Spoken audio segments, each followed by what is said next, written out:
Hello student, आपका स्वागत है जॉन टेक के ऑनलाइन डिजिटल प्लेटफॉर्म पर। आज हम यहाँ पर मेजरमेंट का एक नया चैप्टर लेके आए हैं जिसका नाम है इंस्ट्रूमेंट ट्रांसफॉर्मर। ये बहुत ही आपका इंपॉर्टेंट टॉपिक होता है इंस्ट्रूमेंट ट्रांसफॉर्मर। तो आज हम इसके बारे में चर्चा करेंगे कि इंस्ट्रूमेंट ट्रांसफॉर्मर होते क्या हैं। इंस्ट्रूमेंट ट्रांसफॉर्मर हमने पीएमएमसी में पढ़ा था, एमआई में पढ़ा था कि हम एक्सटेंशन रेंज करते नहीं करते। ऐसा ही कुछ यहां पे इंस्ट्रूमेंट ट्रांसफॉर्मर भी होता है। तो जो इंस्ट्रूमेंट ट्रांसफॉर्मर है ये बेसिकली किस पे काम करता है? एसी पर। जबकि हम अगर पीएमएमसी की एक्सटेंशन रेंज की बात करें या एमआई के एक्सटेंशन रेंज की बात करें तो वो एसी और डीसी दोनों पर वर्क कर सकते हैं, लेकिन वहां पर हम जो रेंज है वो इंक्रीज कर सकते हैं वोल्ट में या एम्पियर में। अब बात आती है कि अगर हमें किलो वोल्ट या किलो एम्पियर ये मेजर करना हो तो क्या हम पीएमएमसी या एमआई यूज कर सकते हैं? तो आपका आंसर क्या होगा? नहीं। तो अब हम क्या यूज करें कि हम किलो वोल्ट या किलो एम्पियर को मेजर कर सकें? तो उसके लिए हम यूज करते हैं क्या? Instrument transformer. मतलब हम ये बोल सकते हैं कि जो इंस्ट्रूमेंट ट्रांसफॉर्मर है वो क्या कहलाएगी? आपकी मेजरिंग डिवाइस कहलाएगी। तो इंस्ट्रूमेंट ट्रांसफॉर्मर का उपयोग हम किस पर करते हैं? एसी पर। पावर सिस्टम सर्किट को बचाने के लिए हम इंस्ट्रूमेंट ट्रांसफॉर्मर के साथ किसका यूज करते हैं? प्रोटेक्टिव रिले जो हैं उनका यूज हम करते हैं इंस्ट्रूमेंट ट्रांसफॉर्मर के साथ। क्या है कि यह जो हमारा पावर सिस्टम है, पावर सिस्टम में जो हमारी वोल्टेज की रेंज होती है वो किस में होती है? केवी में। तो वहां हम पीएमएमसी और एमआई की जगह क्या यूज करते हैं? हम इंस्ट्रूमेंट ट्रांसफॉर्मर। बात समझ में आई? और उस सर्किट को बचाने के लिए हम उस इंस्ट्रूमेंट ट्रांसफॉर्मर के साथ कुछ रिले यूज कर सकते हैं। प्रोटेक्टिव रिले का हम क्या यूज करते हैं? रिले हो गई, सर्किट ब्रेकर हो गई, उनका हम यूज करते हैं उनके साथ। मतलब हम ये बोल सकते हैं कि जो इंस्ट्रूमेंट ट्रांसफॉर्मर है वो एक किसका काम करता है? प्रोटेक्टिंग डिवाइस का भी काम करता है। इंस्ट्रूमेंट जो ट्रांसफॉर्मर है वो बेसिकली क्या होते हैं? आपके स्टेप डाउन ट्रांसफॉर्मर। जो इंस्ट्रूमेंट ट्रांसफॉर्मर होते हैं वो आपके क्या कहलाते हैं? Step down transformer. Power system circuit में वोल्टेज और करंट का मान बहुत ज्यादा होता है तथा इनकी वैल्यू को मापने के लिए जिस भी उपकरण का उपयोग किया जाता है वो उपकरण क्या होते हैं? बहुत कॉस्टली होते हैं। क्या बोल रहा है ये पॉइंट? ये बोल रहा है कि जो पावर सिस्टम जो सर्किट होते हैं, पावर सिस्टम जो होता है उसमें अपन जो वोल्टेज और करंट को मेजर करने के लिए जो भी उपकरण का यूज करेंगे तो उनकी जो कॉस्ट होती है वो बहुत ज्यादा होती है। इसलिए इन उपकरणों की जगह जिनकी कॉस्ट बहुत ज्यादा है उनकी जगह हम क्या यूज करते हैं? Instrument transformer. इंस्ट्रूमेंट ट्रांसफॉर्मर का उपयोग इसलिए किया जाता है कि इनकी कॉस्ट भी क्या हो जाती है? कम होती है। क्यों? क्योंकि ये इस इंस्ट्रूमेंट जो ट्रांसफॉर्मर है उसके साथ जो हमारे उपकरण होते हैं उनकी जो रेंज होती है वो क्या होती है? लो होती है। मतलब 0 to 5 एम्पियर या 0 to 110 या 120 वोल्ट मीटर या एमीटर। और इनकी रेंज कम होती है तो इनकी कॉस्ट भी क्या होगी? कम होगी। मतलब हमारा जो इंस्ट्रूमेंट ट्रांसफॉर्मर ओवरऑल सबसे अच्छा है। तो इंस्ट्रूमेंट जो ट्रांसफॉर्मर है आपको पता होना चाहिए कि जो इंस्ट्रूमेंट ट्रांसफॉर्मर है इसका उपयोग किस किस के लिए किया जाता है। तो इंस्ट्रूमेंट ट्रांसफॉर्मर का उपयोग पहली बात तो हम एसी पर करते हैं, दूसरा इसका हम जो प्रोटेक्टिव डिवाइस की तरह यूज कर सकते हैं, और तीसरा हम बोल सकते हैं कि ये मेजरिंग कर सकता है वोल्टेज, केवी में जो वोल्टेज है उसको, और किलो एम्पियर में जो भी करंट है उसको मेजर कर सकता है। लेकिन जो मेजर करेगा वो किस में करेगा? लो रेंज में, 5 एम्पियर में या 110 या 120। अब हमें यह देखना है कि वो कैसे किलो एम्पियर को 5 एम्पियर में चेंज कर देता है और मेरा जो केवी है उसको किस में चेंज कर देता है? 110 या 120। तो ये डिपेंड करता है आपके टर्न रेशो पर। किस पर डिपेंड करता है? आपके टर्न रेशो पर, कि आप किस तरह से टर्न रेशो लेते हो उस तरह से आपका जो करंट है वो स्टेप डाउन भी हो सकता है, स्टेप अप, और आपका वोल्टेज है वो स्टेप अप भी हो सकता है, स्टेप डाउन। लेकिन बेसिकली अगर हम देखें तो हमारा जो इंस्ट्रूमेंट ट्रांसफॉर्मर है वो बेसिकली हमारे कौन से ट्रांसफॉर्मर होते हैं? Step down transformer. अब बात आती है कि सर जो इंस्ट्रूमेंट ट्रांसफॉर्मर है उनके टाइप क्या होते हैं? तो इंस्ट्रूमेंट जो ट्रांसफॉर्मर है तो सबसे पहले हम उसका एडवांटेज पढ़ लेते हैं। जो इंस्ट्रूमेंट ट्रांसफार्मर है उसका क्या एडवांटेज है, उसके बाद हम देखेंगे इसके टाइप।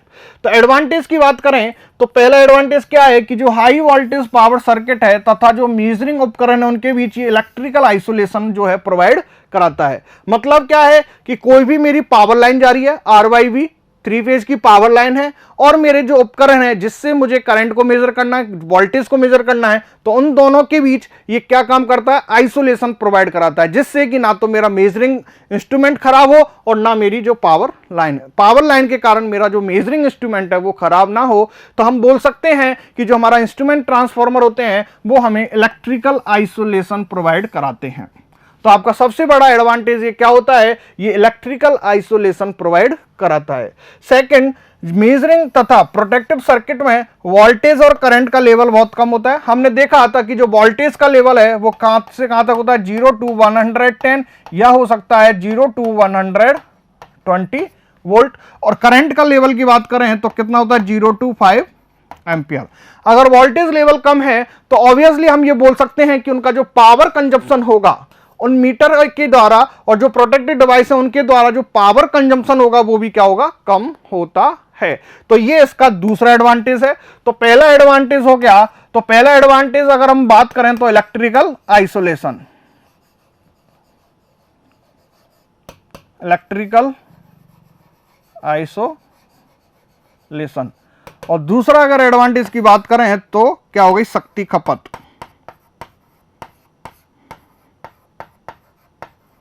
शक्ति खपत कम।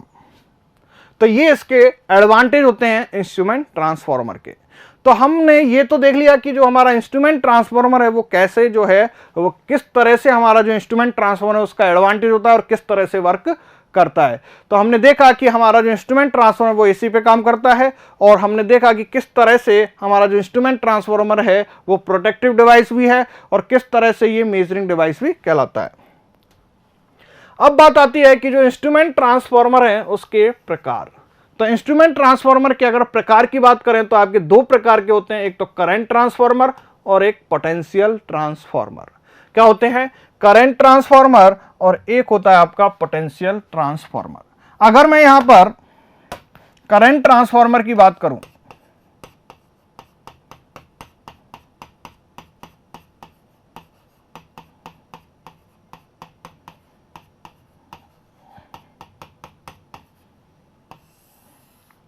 तो इसके फिगर की अगर मैं बात करूं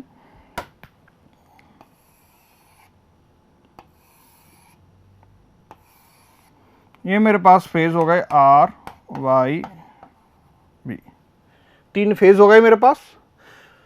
अब मुझे पता है कि जो करंट ट्रांसफार्मर है वो क्या क्या होता है, सीरीज में लगा होता है। तो मैंने कोई भी एक फेज ले लिया,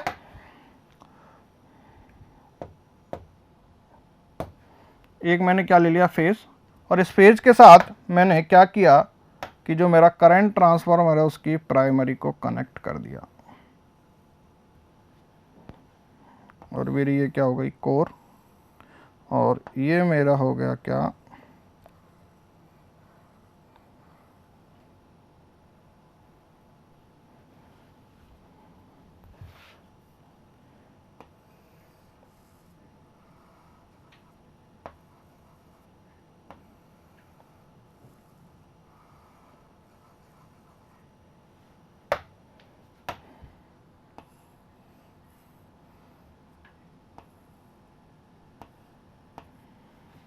और ये मेरा एक क्या हो गया,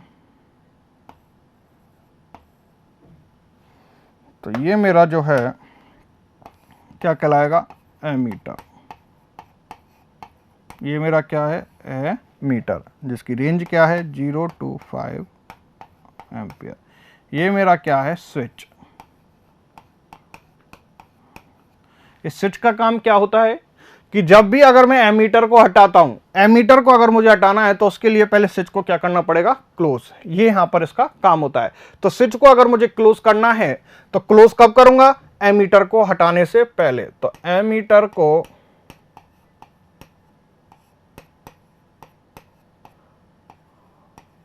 हटाने से पहले स्विच को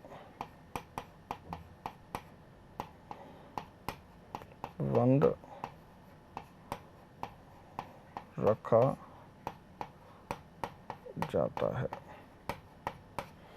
आपको पता है शॉर्ट सर्किट तभी मिल पाएगा आपको अगर आपने स्विच को ओपन ही रहने दिया और एमीटर को हटा लिया, तो आपका क्या हो जाएगा, वाइंडिंग ओपन। और अगर आपकी वाइंडिंग ओपन हो गई तो आपका जो सीटी है वो क्या हो जाएगा, खराब। इसलिए हम यहां पर क्या लेते हैं, एक स्विच लेते हैं। जब भी अगर आपको एमीटर हटाना है तो आप स्विच को क्या कर दो, क्लोज, जिससे क्या बना रहे, शॉर्ट सर्किट। तो ये हमारा क्या होता है, ये हमने मान ली पावर लाइन मान ली, ये हमारी क्या है, पावर लाइन, जिसमें से क्या फ्लो हो रहा है, करंट। और ये जो करंट है मैंने मान लिया कितना है, 1 किलो एम्पियर। मतलब यहां पर I1 की वैल्यू अगर हम बेसिक डायग्राम अगर हम देखें तो ये तो आपका क्या होता है, सीरीज में कनेक्ट होता है। अगर हम बेसिक डायग्राम की बात करें तो बेसिक डायग्राम किस तरह से होता है आपका, ये तो हो गया आपका लोड, और ये हो गया आपका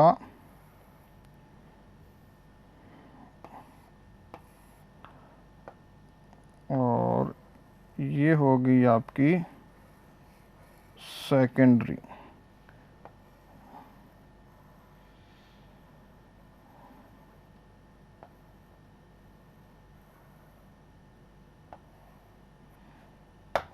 और ये हो गया आपका स्विच।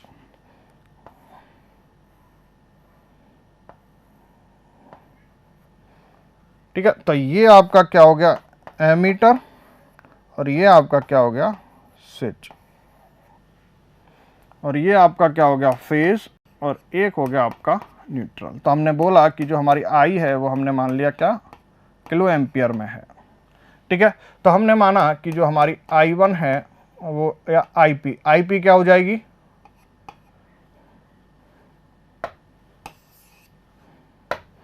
इसमें से फ्लो होने वाली करंट क्या हो गई, IP, इसमें से फ्लो होने वाली करंट क्या हो जाएगी, IS। ये हो जाएगा NP और ये हो जाएगा NS। तो यहां से IP क्या हो गई, प्राथमिक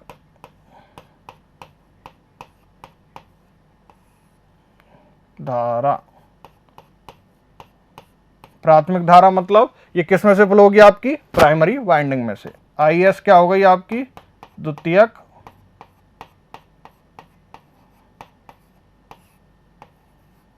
धारा। और आपकी NP क्या हो गई, प्राथमिक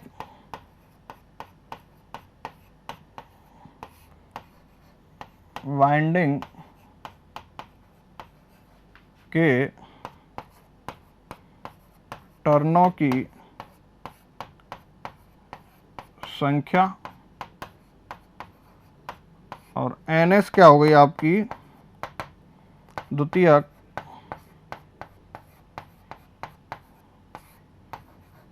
वाइंडिंग के टर्नों की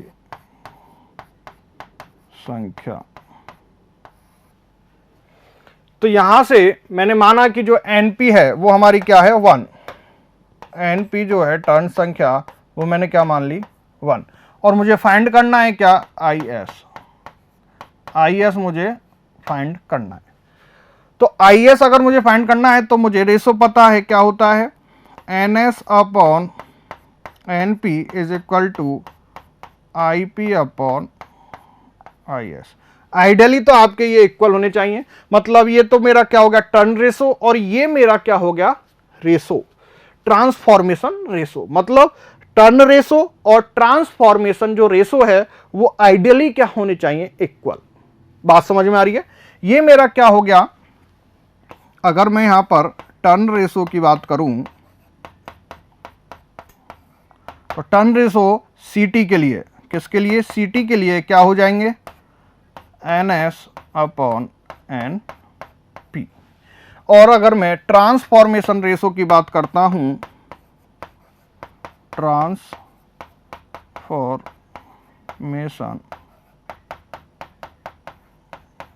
रेशो, ट्रांसफॉर्मेशन रेशो आर क्या हो जाएंगे, आईपी, ये क्या हो गया, एक्चुअल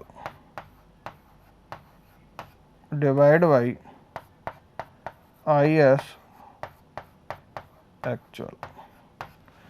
तो ये मेरे अगर इक्वल हैं, लेकिन ये इक्वल नहीं होते हैं, यही एरर होती है। ये मान लो मेरे क्या है, इक्वल, तो यहां से मेरा क्या आ जाएगा, I S is equal to क्या हो जाएगा, आई एस इधर जाएगा तो 1/n s into I P. तो आपकी जो सेकेंडरी करंट है वो डिपेंड किस पर है, सेकेंडरी टर्न पर। मतलब जो आपकी सेकेंडरी करंट है वो सेकेंडरी वाइंडिंग के टर्न पर डिपेंड है, कैसे, और प्राइमरी करंट पर। अगर आप जितने ज्यादा सेकेंडरी वाइंडिंग के टर्न को इंक्रीज करोगे, ऑटोमेटिकली आपकी जो सेकेंडरी करंट है वो क्या हो जाएगी, डिक्रीज हो जाएगी। इसलिए हम बोलते हैं ये स्टेप डाउन ट्रांसफॉर्मर है। क्या यहां पर क्या रिजल्ट निकल के आ रहा है कि आपकी जो आई एस है वो डिक्रीज हो रही है।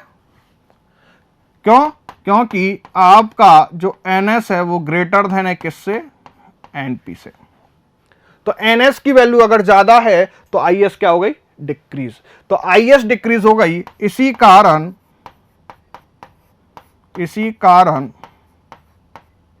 इसे हमने स्टेप डाउन ट्रांसफॉर्मर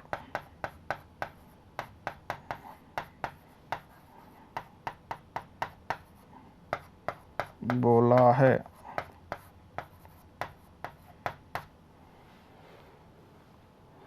तो आपकी आईएस क्या हो गई, डिक्रीज। और आईएस जो है उसकी जो रेंज होगी वो कितनी हो जाएगी आपकी, 0 से 5 एम्पियर। और ये आपके रेसो होते हैं, टर्न रेसो हो गए आपके NS upon NP, transformation ratio क्या हो गए आपके, और एक होता है आपका क्या, nominal Resso.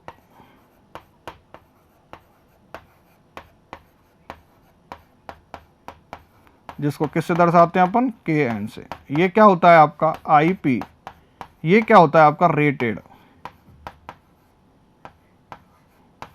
Upon I S rated. और जो नॉमिनल रेशो हैं ट्रांसफॉर्मर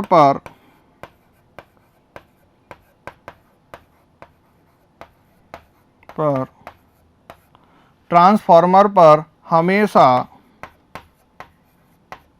हमेशा नॉमिनल रेशो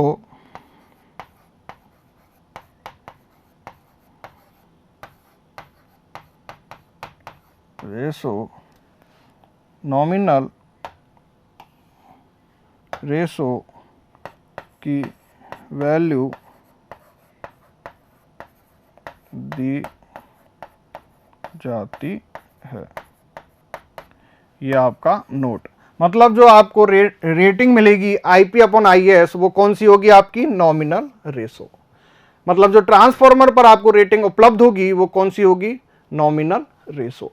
तो यहां से हमने देखा कि हमारा जो सीटी है वो कैसे स्टेप डाउन ट्रांसफॉर्मर कहलाता है। तो हमने देखा कि जैसे हम एनएस की वैल्यू को इंक्रीज करते जाएंगे तो आपकी जो आईएस है वो क्या होती जाएगी, कम। और आपके टर्न रेशो हो गए यहां पर, और ये हो गई आपकी ट्रांसफॉर्मर रेशो, और ये हो गई आपकी नॉमिनल रेशो। अब हम बात करते हैं किसकी, पीटी की। किसकी बात करते हैं अब अपन, पीटी की। ये तो हमारा हो गया सीटी। अगर हम बात करते हैं पोटेंशियल ट्रांसफॉर्मर,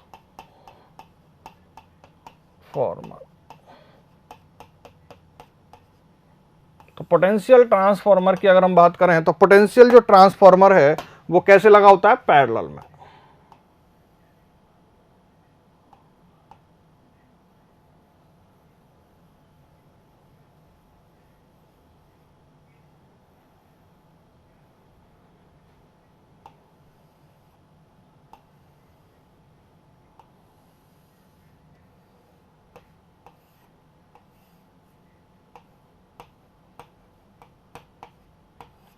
ये आपका क्या हो गया, लोड, और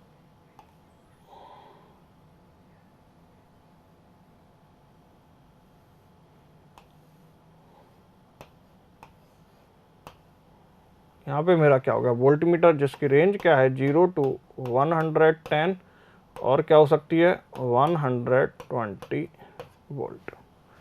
ये हो गया इसका क्या, फेज, और ये हो गया न्यूट्रल। ये हो गया NP, ये हो गया इसका NS। तो यहाँ पे वहीं हम NP क्या हो गई, प्राथमिक वाइंडिंग में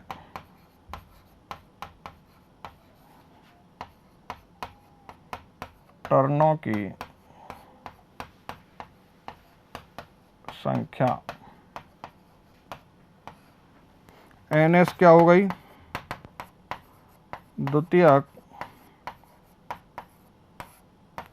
वाइंडिंग में टर्नों की संख्या, और IP हो जाएगी आपकी प्राथमिक करंट। यहाँ पे हम किसकी बात करेंगे, वोल्ट। तो यहाँ पर आपका BP हो जाएगा प्राथमिक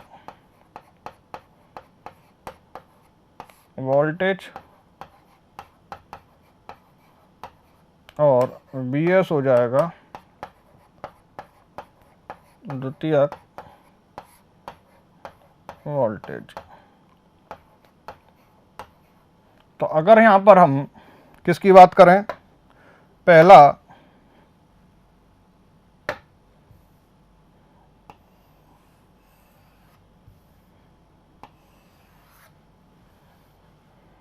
जो हमारा रेशो है, पहला हमारा जो रेशो है वो क्या है, टर्न रेशो। तो हम यहाँ पर अगर टर्न रेशो को किससे दर्शाते हैं, हम स्मॉल n से।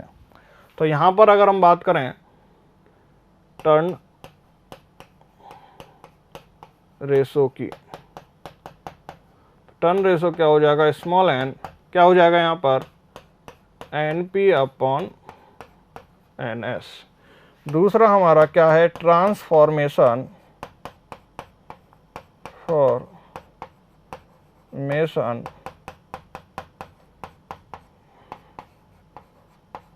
Ratio capital R।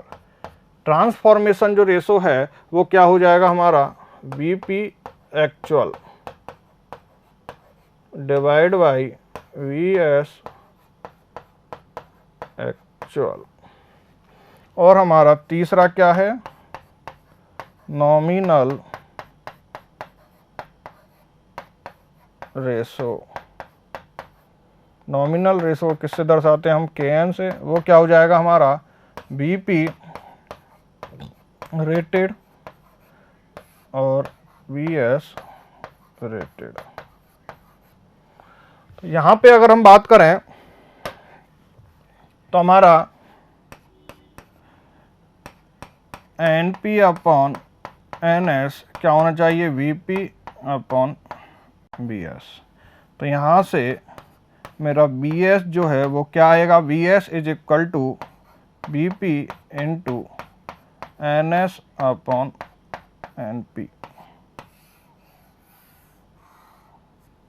क्या आ जाएगा, जो BS है, जो BS होगा वो क्या आ जाएगा मेरा, BP इंटू NS/NP। और मुझे पता है NP ग्रेटर देन क्या है, NS। तो VS जो है या BP जो है वो ग्रेटर देन होगा किससे, VS से। इसलिए हमने इसको क्या बोल दिया, स्टेप डाउन। इसलिए हमने इसको क्या बोल दिया, स्टेप डाउन। हमारा जो BP होता है, जो BP है वो KB में होता है। किस में होता है, KB में। ऐसे ही यहाँ पर जो हमारा IP है वो किस में होता है, किलो एम्पियर में। किस में होता है, किलो एम्पियर में। और यहाँ पर जो हमारा BP है वो किस में होता है, KB में। तो यहाँ से हमारा VS क्या आ जाएगा, तो इसलिए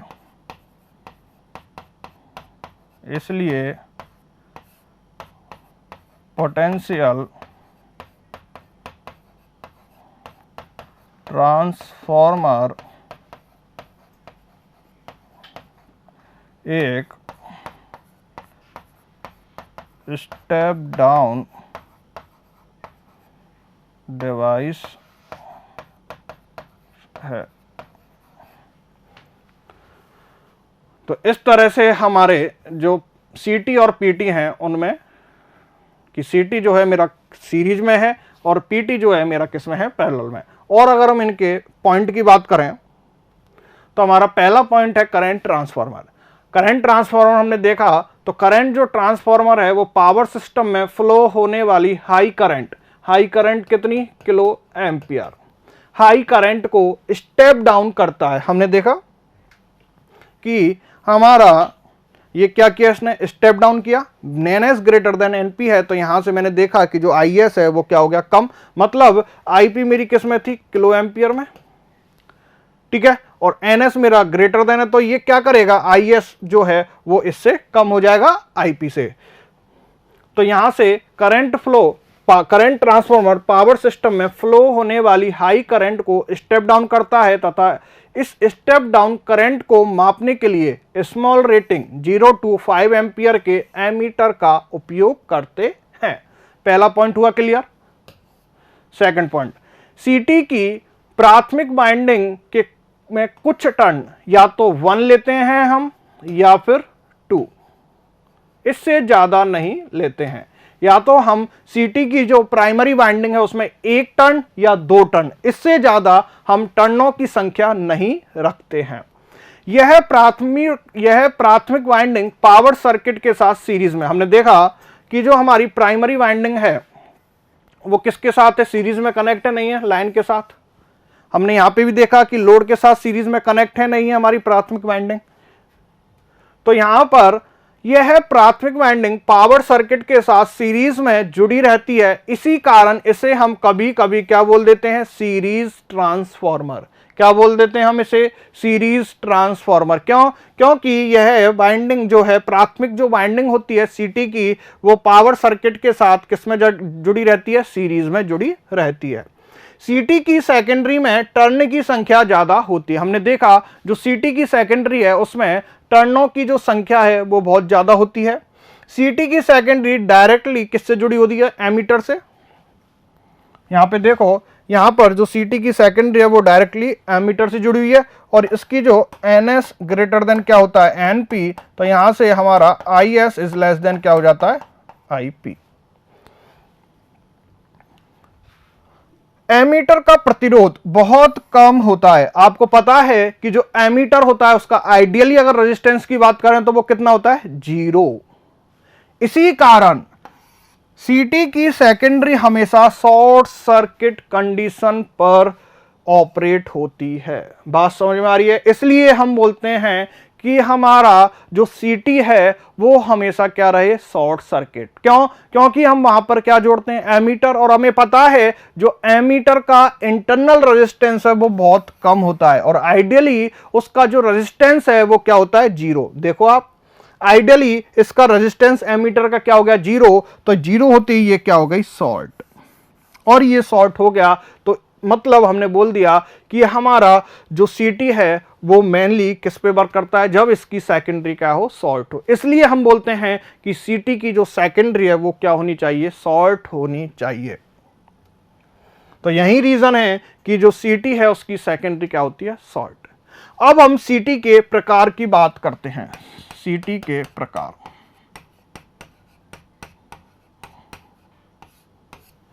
तो सीटी के प्रकार की बात करें तो आपके पास 3 टाइप की सीटी होती हैं।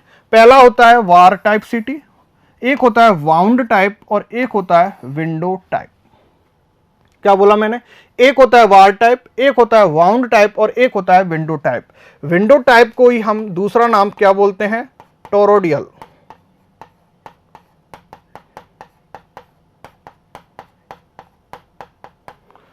टोरोडियल टाइप। अब जो वार टाइप है और विंडो टाइप है, क्या, वार टाइप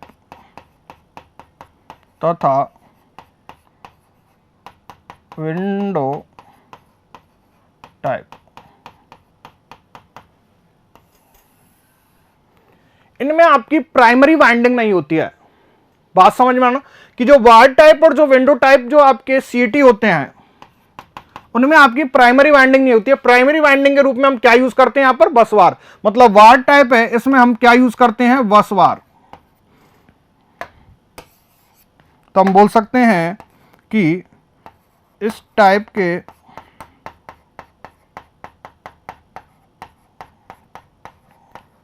ट्रांसफॉर्मर में प्राथमिक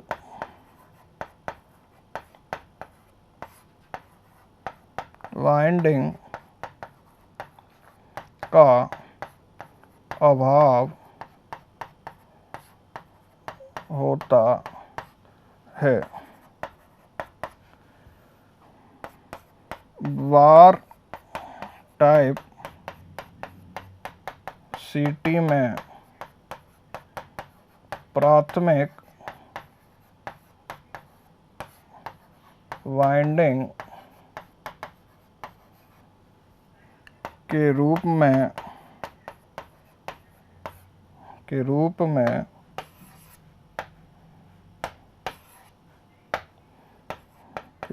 में बस बार का उपयोग करते हैं। मतलब किस तरह से,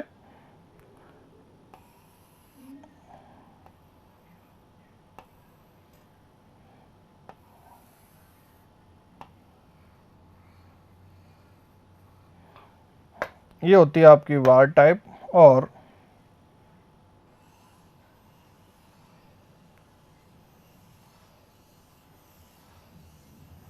इस तरह से, मतलब ये जो है ये तो क्या हो गई प्राइमरी वाइंडिंग, और ये हो गई क्या सेकेंडरी वाइंडिंग।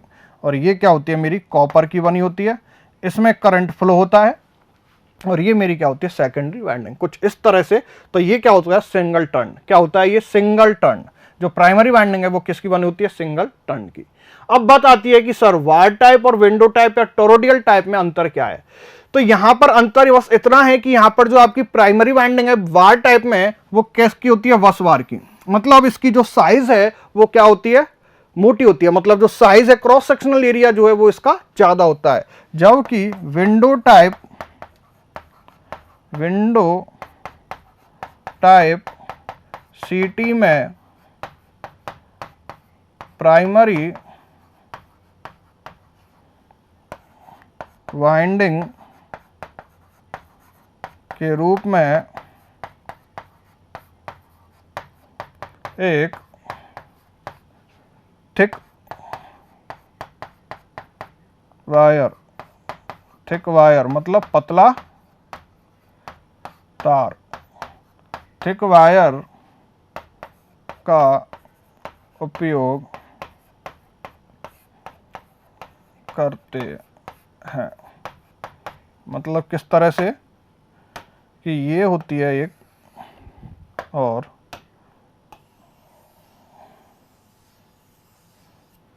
तो ये हो गया आपका प्राइमरी वाइंडिंग और ये हो गई आपकी सेकेंडरी वाइंडिंग। इस तरह से विंडो टाइप और वायर टाइप होते हैं। और इन दोनों सीटी का उपयोग हाई वोल्टेज तथा हाई करंट पर करते हैं। ये मुख्यतः आउटडोर प्रकार के होते हैं। तो ये कुछ पॉइंट होते हैं आपके विंडो टाइप और वार टाइप में, ठीक है। तो देखो आप वार टाइप ये हो गया आपका, ये जो आपको दिखाया हुआ है यहाँ पर, ये क्या है यहाँ पर बस बार, क्या है बस बार, ठीक है। और उसके ऊपर मैंने क्या यूज किया हुआ है, एक फेराइट कोर, क्या यूज की हुई है ये फेराइट कोर। जो वाउंड टाइप है उसमें आपकी क्या होती है वाउंड टाइप, तो वाउंड टाइप सीटी में प्राथमिक तथा द्वितीयक वाइंडिंग उपस्थित होती है। जो वाउंड टाइप होता है उसमें प्राइमरी एंड सेकेंडरी वाइंडिंग क्या होती है उपस्थित, ये देख रहे हो आप, ये ठीक है। तो ये क्या होता है आपका फेज, और ये हो गया क्या न्यूट्रल। मतलब एक फेज के लिए एक वाउंड टाइप। इस तरह से अगर आपके आरवाई फेज, 3 फेज में अगर हम बात करें तो 3 प्रकार के वाउंड टाइप हम क्या करेंगे यूज करेंगे। तो इस तरह से आपके क्या हो गए वाउंड टाइप जो सीटी है उसमें प्राथमिक और द्वितीयक वाइंडिंग उपस्थित होती हैं, और इनका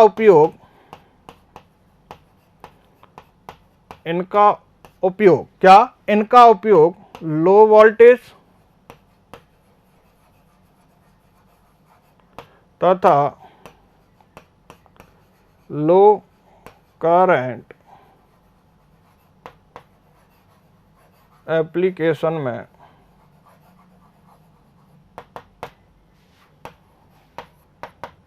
करते हैं।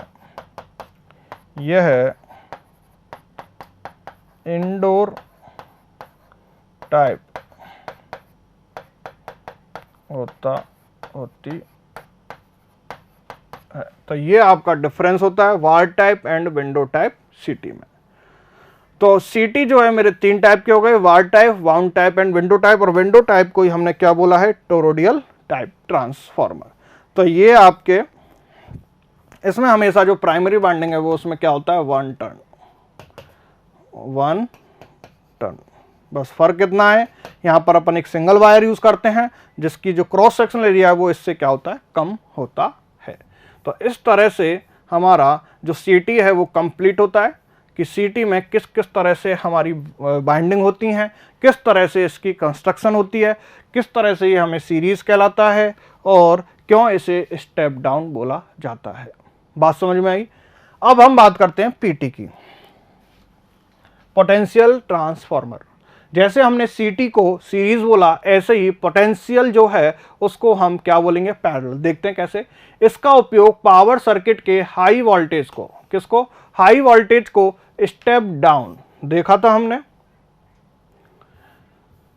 यहां पर क्या हुआ था, हमारा जो आया था Vs is equal to Vp into NS upon NP, जहां पर आपका जो Bs है वो क्या है कम है किससे Bp से, क्योंकि जो Bp है वो किस में होता है आपका Kb में। तो हाई वोल्टेज को इसने क्या किया स्टेप डाउन।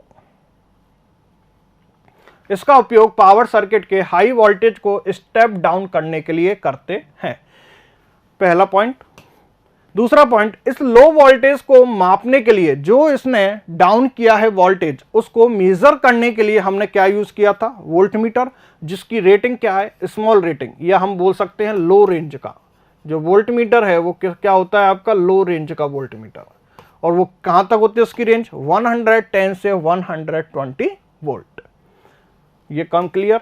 तीसरा, पीटी की प्राइमरी में टर्न की संख्या क्या होती है ज्यादा, हमने बताया था आपको NP is greater than NS। हमने डायग्राम भी उसी हिसाब से बनाया था कि जो यहां पर NP जो है वो ग्रेटर देन है किससे NS से। तो NP ग्रेटर देन क्या हो गया NS, और यह किसके अक्रॉस लगा रहता है पावर लाइन के अक्रॉस, इसलिए हम कभी कभी इसको क्या बोल देते हैं parallel transformer. Parallel transformer. PT की सेकेंडरी में टर्न की संख्या कम होती है तथा इसके अक्रॉस डायरेक्ट हम क्या जोड़ देते हैं वोल्ट मीटर। वोल्ट मीटर का प्रतिरोध हाई होता है, इसलिए पीटी की सेकेंडरी ऑलमोस्ट ओपन रख सकते हैं।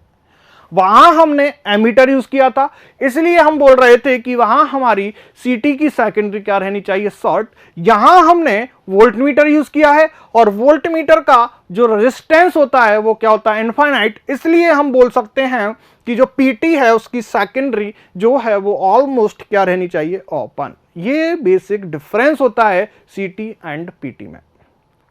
तो अगर हम डिफरेंस की बात करें कि सीटी और पीटी दोनों में डिफरेंस क्या है, तो पहला डिफरेंस हम ये बोल सकते हैं कि जो सीटी है वो सीरीज में कनेक्ट होती है लोड के साथ, होती है नहीं होती, कि जो सीटी है वो सीरीज में कनेक्ट होती है लोड के साथ। अगर हम पीटी की बात करें तो वो पीटी जो है वो लोड में किसके साथ कनेक्ट होती है, पैरेलल में। इसलिए सीटी को हमने सीरीज ट्रांसफार्मर बोला और पीटी को हमने पैरेलल ट्रांसफार्मर बोला। दूसरी बात, हम ये बोल सकते हैं कि सीटी की सेकेंडरी अधिकतर या हमेशा क्या रहनी चाहिए, शॉर्ट रहनी चाहिए। रीजन हमने देख लिया, एमीटर। तो उधर हम अगर पीटी की बात करें तो पीटी की जो सेकेंडरी है वो ऑलमोस्ट क्या रहेगी, ओपन। क्यों, वोल्टमीटर, क्योंकि वोल्टमीटर का इंटरनल रेजिस्टेंस क्या होता है, इनफाइनाइट, और एमीटर का इंटरनल रेजिस्टेंस क्या होता है, 0। इसलिए सीटी की सेकेंडरी क्या रहेगी, शॉर्ट, और वो पीटी की सेकेंडरी क्या रहेगी, ओपन। सीटी में जो आपका एमीटर यूज किया जाता है उसकी रेंज जो है वो क्या होती है, 5 एम्पियर तक। पीटी में जो आपका वोल्टमीटर यूज किया जाता है उसकी रेंज होती है 110 to 120 वोल्ट। और कॉमन पॉइंट अगर हम बात करें तो सीटी और पीटी दोनों क्या हो गए, स्टेप डाउन ट्रांसफार्मर। तो ये कुछ नॉलेज थी आपके लिए सीटी और पीटी के बारे में। यहां से एक से दो क्वेश्चन आपके बन सकते हैं, तो आपको बेसिक डिफरेंस समझ में आना चाहिए कि सीटी का यूज क्या है, सीटी के प्रकार। पूछ लिया जाता है आपसे कभी कभी कि सीटी के प्रकार क्या हैं। तो अगर हम एक वीडियो के माध्यम से इसको अगर हम समझें, तो वीडियो के माध्यम से अगर हम इसको समझें तो वो हम देखेंगे बाद में। तो पहले हमें यह समझ में आना चाहिए कि हमारा जो सीटी और पीटी है वो किस तरह से वर्क करता है।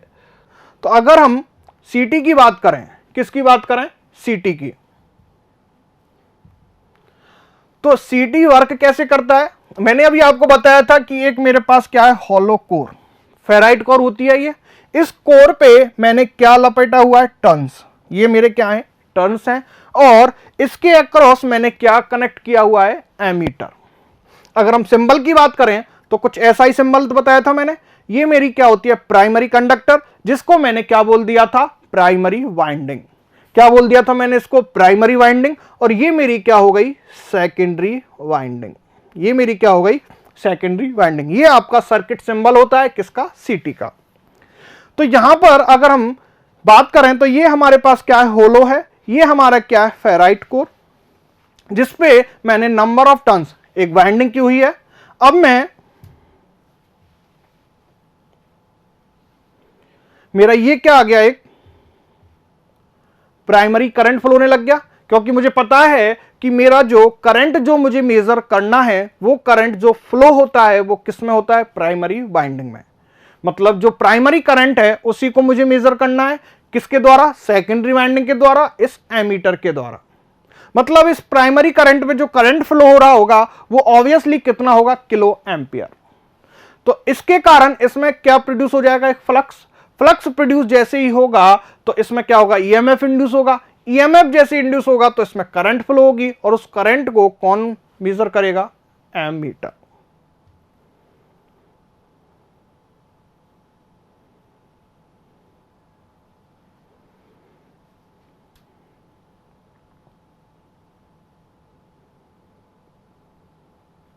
ये मेरा क्या आ गया, फील्ड जनरेट हो गया।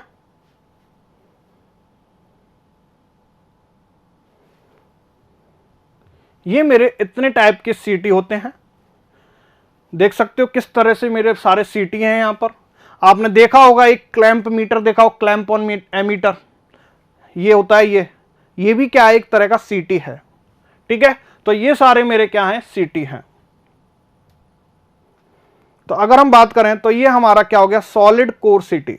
ये हमारा क्या हो गया, सॉलिड कोर सीटी। ये हमारा क्या हो गया, क्लैंप ऑन। हमने देखा ये इस टाइप का जो है, इस टाइप का जो सीटी हम काफी यूज करते हैं। ये हैंडल होता है, यहां पर एक गोला होता है, ठीक है, एक तरह से इस तरह से गोल होता है, वो तो होता है सीटी की सेकेंडरी। और जब हम उसको किसी के वायर के अंदर लगा देते हैं तो वो वायर क्या हो जाता है, प्राइमरी। ये होता है क्लैंप ऑन साइड। इस तरह से हम सीटी का यूज करते हैं।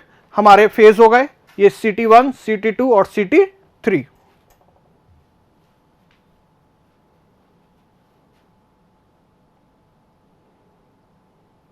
ये हमारा कैपेसिटर बैंक है, वहां पर हमने सीटी यूज किया हुआ है। इस तरह से हमारा जो सीटी है वो यूज होता है।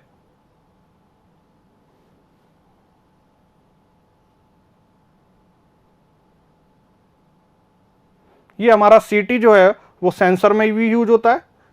और इस तरह से हमारा सीटी देखो, फेज ए, फेज के साथ ए, फेज के साथ एक, दूसरे फेज के साथ दूसरा, तीसरे फेज के साथ और न्यूट्रल के साथ। तो ये इस तरह से हम सीटी को, ये सिंगल सीटी पर फेज एंड न्यूट्रल।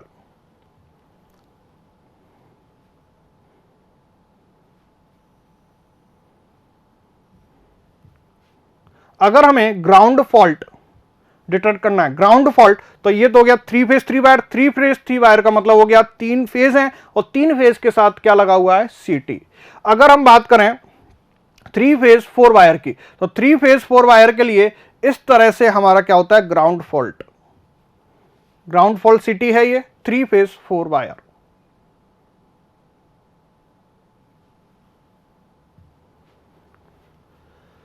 अभी ये हमारा क्या है, कोई भी एक लाइन है, पावर लाइन, इससे मेरा कनेक्ट है ये लोड। अभी मेरा ये क्या है, सीटी। ठीक है, अभी मेरी ये जो सॉलिड सर्किट है वो इससे क्या है, कनेक्ट है।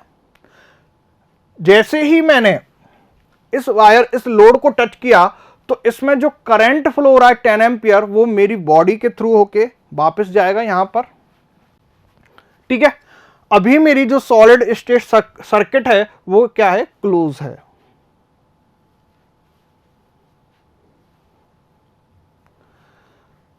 अब जैसे ही मेरी सॉलिड स्टेट सर्किटरी क्या हो गई, ओपन। क्या हो गई, ओपन।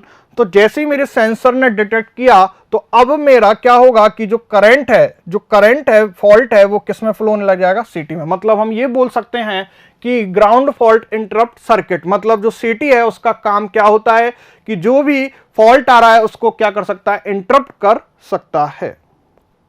ये देखो अब आप, ओनली इसमें फ्लो होने लग गया।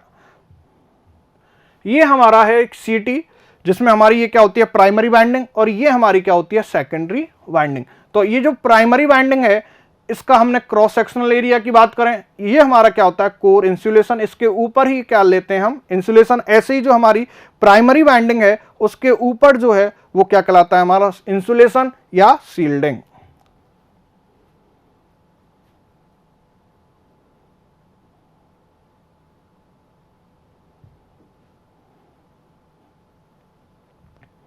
ये हमने देख ही लिया था। सीटी रेशो हमें दे रखा है 300:5। इसका मतलब क्या है कि हमारी जो करंट है वो कितनी फ्लो हो रही है, प्राइमरी में 300 और सेकेंडरी में कितनी फ्लो हो रही है, 5 एम्पियर।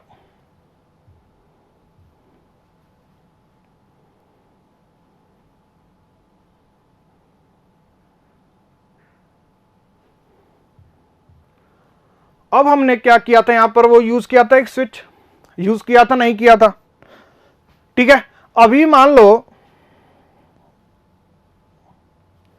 ये हमारा एक स्विच था। अब हमने एमीटर को हटा लिया। एमीटर को जैसे ही हमने हटाया और इसको हमने जो है क्या है, शॉर्ट नहीं किया, तो क्या होगा, देख लो, एमीटर हट गया। अभी मेरा एमीटर क्या है, शॉर्ट है, लगा हुआ है। ये हमारा क्या है, स्विच मान लिया मैंने यहाँ पे ये कोई भी, और एमीटर अभी लगा हुआ है। मैंने क्या बोला कि इसको आप शॉर्ट करोगे तब आप एमीटर को हटाओगे, लेकिन मैंने क्या किया, इसको शॉर्ट ना करके मैंने एमीटर को क्या है हटा लिया। तो जैसे ही मैं एमीटर को हटाता हूं तो यहां पर क्या आ जाएगा, हाई वोल्टेज प्रोड्यूस हो जाएगा, 1000 ऑफ वोल्टेज यहां पर क्या आ जाएगा प्रोड्यूस। तो 1000 ऑफ वोल्टेज प्रोड्यूस होने के कारण ये मेरा सीटी क्या हो जाएगा खराब। ये होता है हमारा क्या क्लैंप ऑन मीटर। देखो ये जो हमारा क्लैंप ऑन, ये हमारा क्या होता है, जिससे हम इसको ओपन करते हैं, यहां से इसको ओपन करके जो भी जिस वायर में हमें करंट, जो करंट को अगर मेजर करना है तो उसके लिए हम क्या करते हैं, उस वायर के अंदर इसको लेके जाते हैं। तो ये जो वायर है, जिस वायर की हमें करंट मेजर करनी है, वो वायर हमारा क्या हो जाता है, प्राइमरी वाइंडिंग। और ये हमारा जो गोल गोल होता है उसका जो फेराइट कोर का बना होता है, ये हमारा क्या हो जाता है सेकेंडरी वाइंडिंग। मतलब हम ये बोल सकते हैं एक तरह से वो भी हमारा क्या है सीटी है। और यहां हमारे क्या हो गया वोल्टेज ड्रॉप, और यहां हम रजिस्टर की जो रेंज है उसको सेलेक्ट कर सकते हैं। ये मैग्नेटिक फील्ड आ गया इसमें।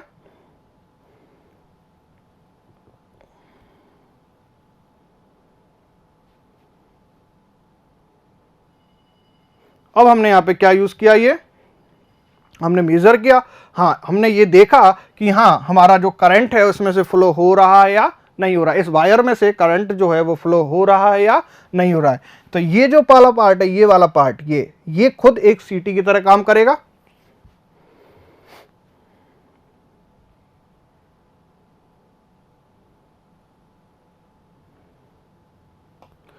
अब हम पढ़ते हैं एक वर्डन, ठीक है। तो अभी हम वर्डन के बारे में देखते हैं। तो अभी हमने सब कुछ पढ़ लिया कि हमारा सीटी क्या है, पीटी क्या है। अब हमारे पास एक टर्म आती है वर्डन। क्या आती है, वर्डन। वर्डन होता क्या है, पहली बात तो जो भी हम लोड लगाते हैं, जो भी हम मीटर लगाते हैं किस पे, सीटी की सेकेंडरी पर। ये हमारी जो सीटी है उसकी सेकेंडरी के अक्रॉस जो भी हमने लोड लगाया, जो भी हमने मीटर लगाया, एमीटर, वोल्ट मीटर, उन सब का जो रेजिस्टेंस, इंडक्टेंस जो भी है, उन सब का जो लोड, उन सब को मिला के जो हमारा लोड बना है वो क्या कहलाया, वर्डन लोड। अब मान लो हमने जो लोड है आर है उसकी वैल्यू हमने क्या ली है, 0। हमारी करंट फिक्स है, जो करंट है वो मेरी क्या है 5 एम्पियर फ्लो हो रही है, और जो रेजिस्टेंस है वो हमने क्या लिया है 0।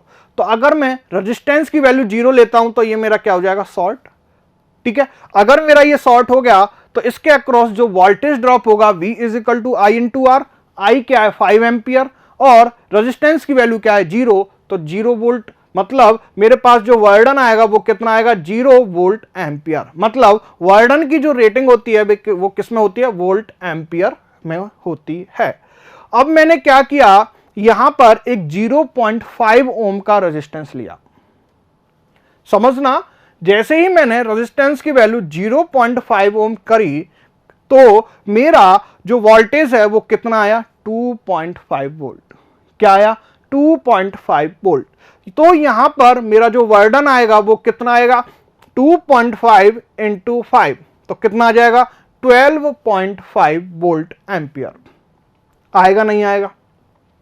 अब मैंने रेजिस्टेंस की वैल्यू को और इंक्रीज किया, वो कितनी हो गई, 5 ओम। तो 5 ओम, और तो इसके अक्रॉस जो वोल्टेज ड्रॉप होगा वो कितना हो गया, 25 वोल्ट। और 25 वोल्ट अगर इंक्रीज हो गया तो वर्डन कितना हो जाएगा, 25 इंटू 5, ये कितना हो गया, 125 वोल्ट एम्पियर। ये क्या होता है मेरा वर्डन। अब बात ये आती है कि सर हमें वर्डन की वैल्यू को लो रखना है या हाई रखना है। तो हमें अगर आपसे बोलूं तो वर्डन की वैल्यू हमें क्या रखनी पड़ेगी, लो। क्या रखनी पड़ेगी, लो। हम देखेंगे कि किस तरह से हमारी वर्डन की वैल्यू को हम लो रखें या हाई रखें, तो वो हम देखेंगे किसमें, एरर में। किसमें देखेंगे हम, एरर में। कि एरर जब हम पढ़ेंगे तो उसमें हम देखेंगे कि अगर हम वर्डन की वैल्यू हाई रखते हैं तो क्या होता है, और वर्डन की वैल्यू अगर हम लो रखते हैं तो क्या होता है। तो इस तरह से हमारा जो सीटी और पीटी है वो आपको समझ में आया। वर्डन भी आपको समझ में आ गया कि जैसे जैसे आप रेजिस्टेंस की वैल्यू इंक्रीज करते हो तो उसके अक्रॉस जो इंड्यूस वोल्टेज है वो क्या हो रहा है, इंक्रीज हो रहा है। तो ओवरऑल जो वर्डन है वो क्या हो रहा है, मेरा इंक्रीज हो रहा है। अब हम बात करते हैं इसके इक्विवेलेंट सर्किट ऑफ सीटी। इक्विवेलेंट सर्किट ऑफ सीटी की अगर हम बात करें तो हमारे पास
हो गया हमारा एसी सप्लाई, ये हमारे हो गए प्राइमरी रेजिस्टेंस, ये हो गया हमारा प्राइमरी करंट, ये हमारा हो गया आई नॉट, ये हो गया हमारा आर ई, और ये हो गया हमारा एक्स एम, इसमें से जाने वाली करंट आई एम, इसमें से जाने वाली करंट आई ई, ये हमारा हो गया एन पी, ये हमारा हो गया एन एस, ये हो गया सेकेंडरी रेजिस्टेंस, ये हो गया मीटर का रेजिस्टेंस, और ये मीटर का इम्पीडेंस,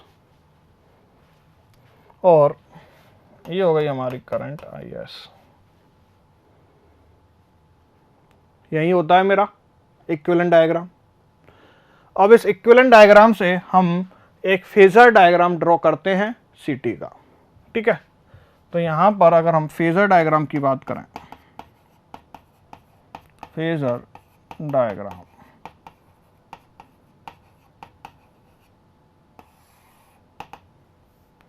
तो फेजर डायग्राम की अगर हम बात करें तो आपने ट्रांसफार्मर के प्रिंसिपल में पढ़ा होगा कि जब हम नो लोड पे ट्रांसफार्मर को ऑपरेट कराते हैं तो उसमें एक करंट फ्लो होती है, नो लोड करंट, जिसके दो पार्ट हो जाते हैं, magnetising current and core loss component.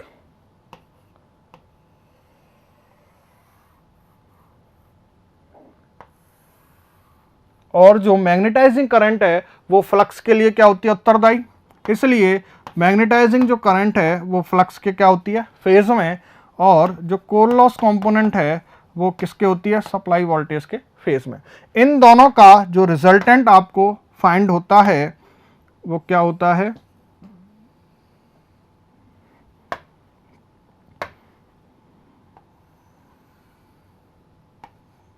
I not,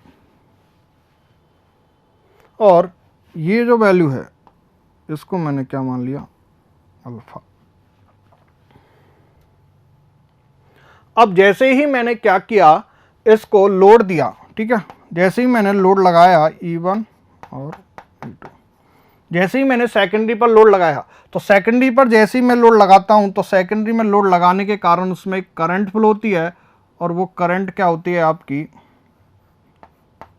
IS, और IS और इन बीच के एंगल क्या हो गया, लोड लगाया तो वो उसका एंगल आएगा, और वो एंगल क्या कहलाएगा, वर्डन एंगल। अब इस IS के कारण एक और होता क्या है कि आपकी एक कोर है, मैंने उसमें प्राइमरी सप्लाई दी, प्राइमरी सप्लाई देने के कारण उसमें एक मेन फ्लक्स प्रोड्यूस होगा। अब जैसे ही मैंने सेकेंडरी को लोड किया तो सेकेंडरी के कारण एक करंट फ्लो होगा, सेकेंडरी करंट, इस सेकेंडरी करंट के कारण एक फ्लक्स जनरेट होगा, और वो जो फ्लक्स होगा वो अपोजिट होगा किसके, मेन फ्लक्स के होगा, क्यों, वो अपनी होने की उत्पत्ति का क्या करेगा, विरोध।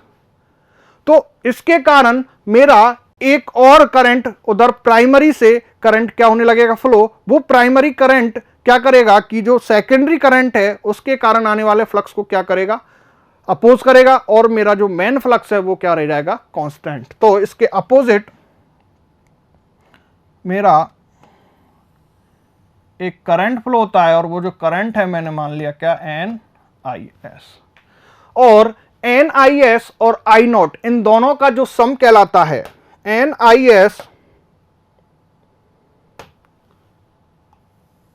और I0 इन दोनों का जो सम है वो क्या कहलाता है मेरा IP। क्या कहलाता है मेरा IP।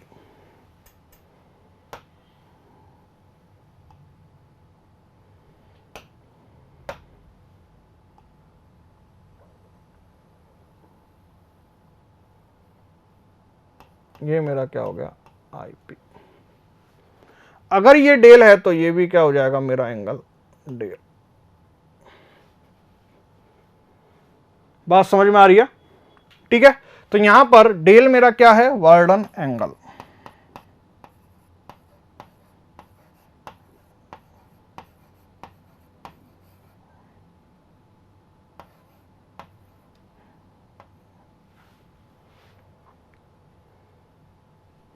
अब ये मेरा जो I0 है वो ऐसा ही है, I0 जो है वो ये की यही है।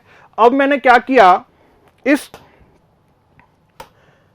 NIS को आगे बढ़ाया, NIS को मैं क्या लेता हूं आगे, और इस पे मैंने ये, तो ये I0 होगा तो ये भी क्या हो जाएगा मेरा I0। तो यहां से मैं लिख सकता हूं जो मेरा IP है वो क्या है N vector IS plus I0।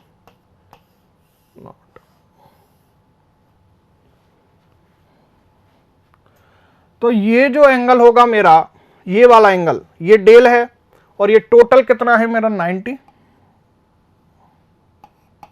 ये क्या है 90 डिग्री। तो ये कितना रह जाएगा मेरा टोटल 90 में से मैं क्या कर दूं माइनस डेल माइनस अल्फा। तो ये एंगल होगा वही, ये एंगल होगा शीर्षाभिमुख कोण 90 माइनस डेल माइनस अल्फा। तो यहां से अगर मैं इसको पॉइंट दे दूं O और इसको मैं दे दूं A, ये मेरा हो गया B और ये मेरा क्या हो गया C। तो यहां से त्रिभुज OBC में, तो त्रिभुज OBC की अगर हम बात करें तो OC का स्क्वायर इज इक्वल टू क्या हो जाएगा OB का स्क्वायर प्लस VC का स्क्वायर। अब हमें AB और BC की वैल्यू फाइंड करनी है। मतलब मेरे पास किस तरह से एक, और ये मेरा क्या हो गया, मेरे पास एक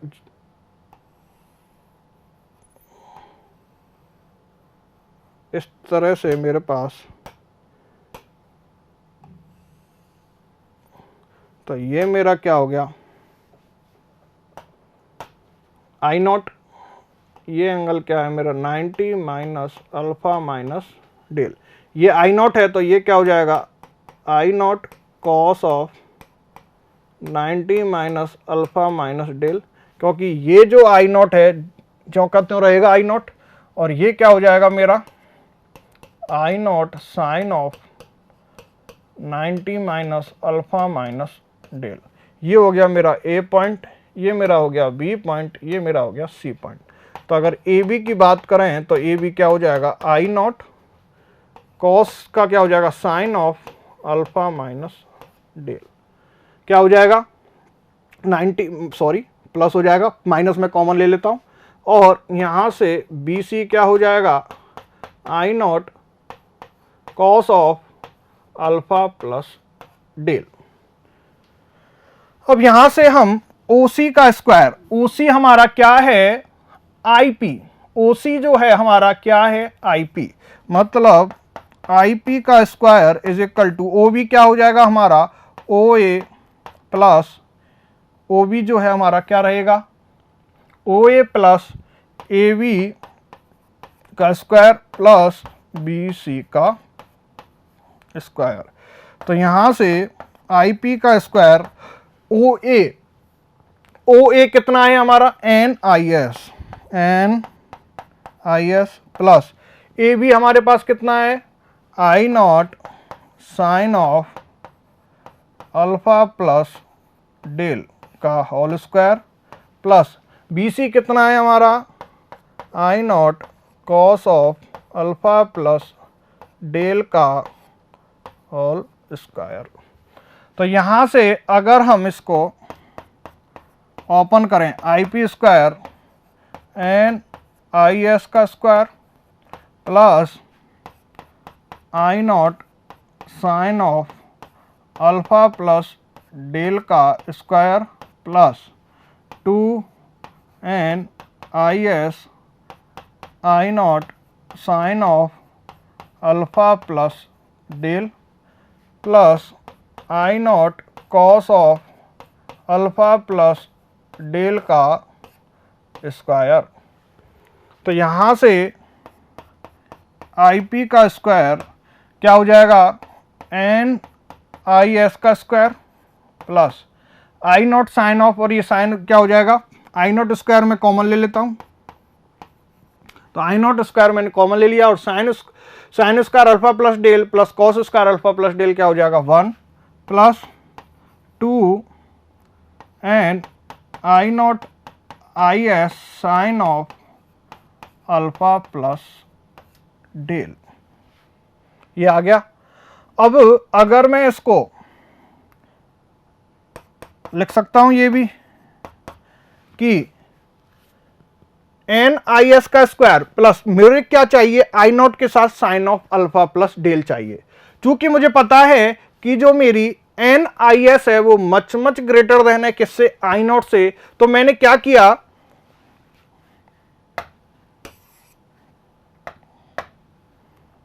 N I S much greater than I naught, इसलिए I naught is equal to I naught sine of alpha plus del. तो यहाँ से I P square is equal to N I S का square plus I not square sine square alpha plus del plus 2 N I naught I S sine of alpha plus del. तो यहाँ से I P square क्या बन जाएगा N I S plus I naught sine of alpha plus del का square. बनेगा नहीं बनेगा? तो यहां से अगर मैं आई पी को लिख दूं तो आई पी बराबर क्या हो जाएगा N I S plus I naught sine of alpha plus del. ये आएगा नहीं आएगा? ये मेरी क्या हो गई एक्चुअल करंट या प्राइमरी करंट। अब मैं बात करता हूं त्रिभुज ओ बी सी में tan theta is equal to, tan theta जो है हमारा क्या होता है, अगर टेन थीटा की बात करें तो लाल बटे कक्का, लंब क्या हो जाएगा मेरा ये, और आधार मेरा क्या हो जाएगा ये। तो यहां से टेन थीटा की अगर हम बात करें तो क्या हो जाएगा B C upon O B. ठीक है, यही है ओ बी। और यहां से tan theta is equal to B C मेरा क्या है, बी सी जो है मेरा क्या आया था, बी सी आया था मेरा I naught cos of alpha plus del, I naught cos of alpha plus del. और ओ बी को मैं क्या ले सकता हूं O A plus O B, O A plus A B, और ओ ए मेरे पास क्या है N I S plus A B मेरे पास क्या है, I naught sine of alpha plus del. तो यहां से टेन थीटा क्या आ गया, आई naught cos of alpha plus del divide by N I S plus I naught sine of alpha plus del.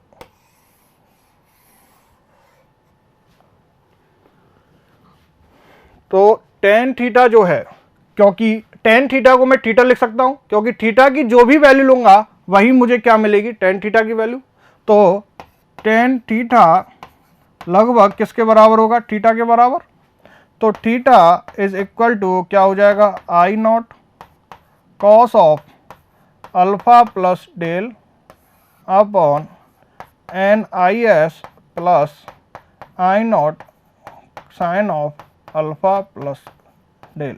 चूंकि N I S is much greater than है I naught sine of alpha plus del से, तो हम क्या करेंगे, इसको neglect कर देंगे, नेगलेक्ट। तो नेगलेक्ट करते ही थीटा लगभग क्या हो जाएगा, I naught cos of alpha plus del upon N I S, और थीटा आई नॉट इसको cos alpha, cos alpha sine del minus sine alpha, sorry cos alpha cos del minus sine alpha sine del divided by N I S. तो यहाँ से थीटा क्या आ जाएगा आपके पास, अंदर इसको ऐड कर दूंगा मैं, गुना कर दूंगा, तो आई naught cos alpha cos del minus sine alpha sine del. और मुझे पता है कि जो आई नॉट कॉस अल्फा क्या हो जाएगा मेरा, आई एम, यहां से फेजर डायग्राम से अगर हम बात करें ये अल्फा है, ठीक है। तो ये क्या है मेरा आई नॉट। तो ये इसकी अगर मैं बात करूं आई एम की, तो I M is equal to क्या लिख सकता हूं मैं, I naught into cos alpha, क्योंकि इसके साथ एंगल यही बना रहा है। तो इसको मैंने आई नॉट कॉस अल्फा को मैंने क्या लिख दिया, I M into cos del minus I E into sine del divide by N I S. क्या हो गया मेरा, theta is equal to I M cos del minus I E sine del upon N I S.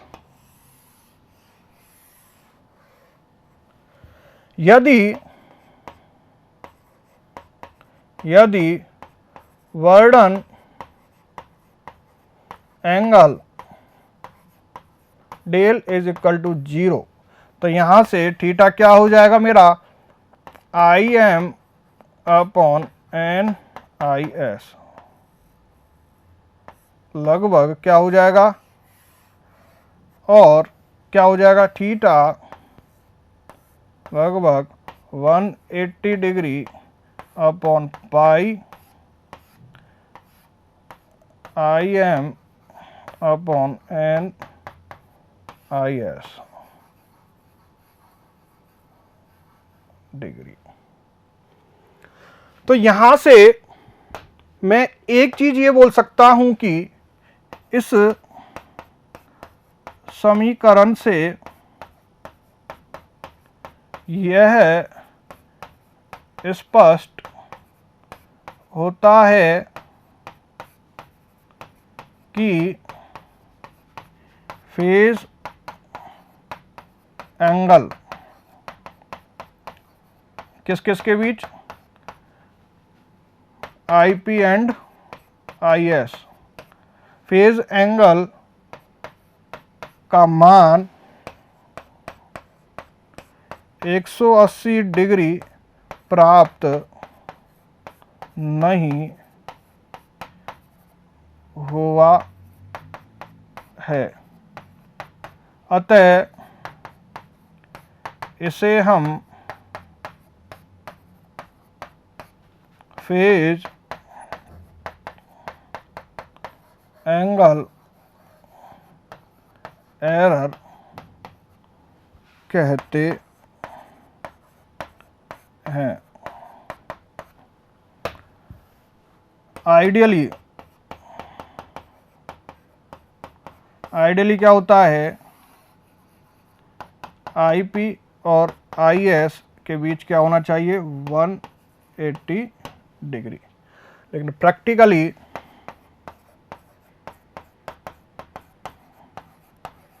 Practically क्या होता है, angle between IS and IP is equal to 180 minus 5। तो ये मेरी क्या हो गई, फेज एंगल एरर। क्या हो गई मेरी ये फेज एंगल एरर। और ये जो फेज एंगल एरर है वो किसके कारण आ रही है, इस IM के कारण। और IM किसका कंपोनेंट है, नो लोड करंट का। तो यहां मैं एक और आपको ये लिख सकता हूं कि यह phase angle error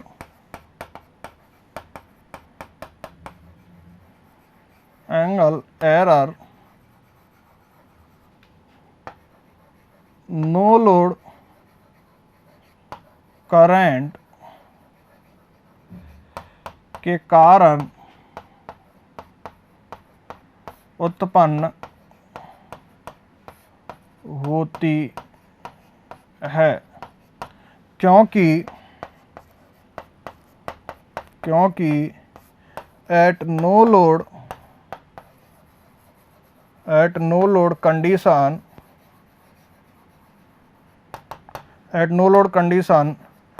no load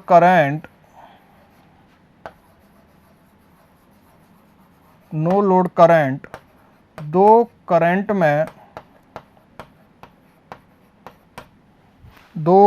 में विभाजित हो जाती है। और वो किस में, IM एंड IE।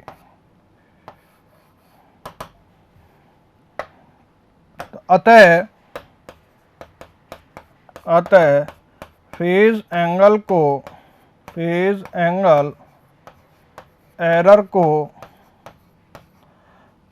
कम करने के लिए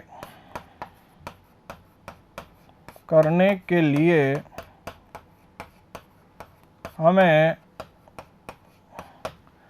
I0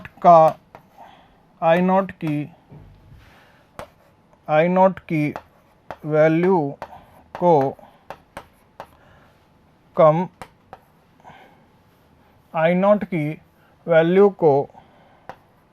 कम करना पड़ेगा।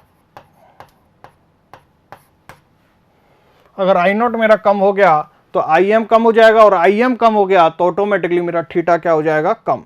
तो ये फेज एंगल एरर आपकी होती है। अब हमने ऊपर क्या निकाला था, IP। ये क्या निकाला था हमने,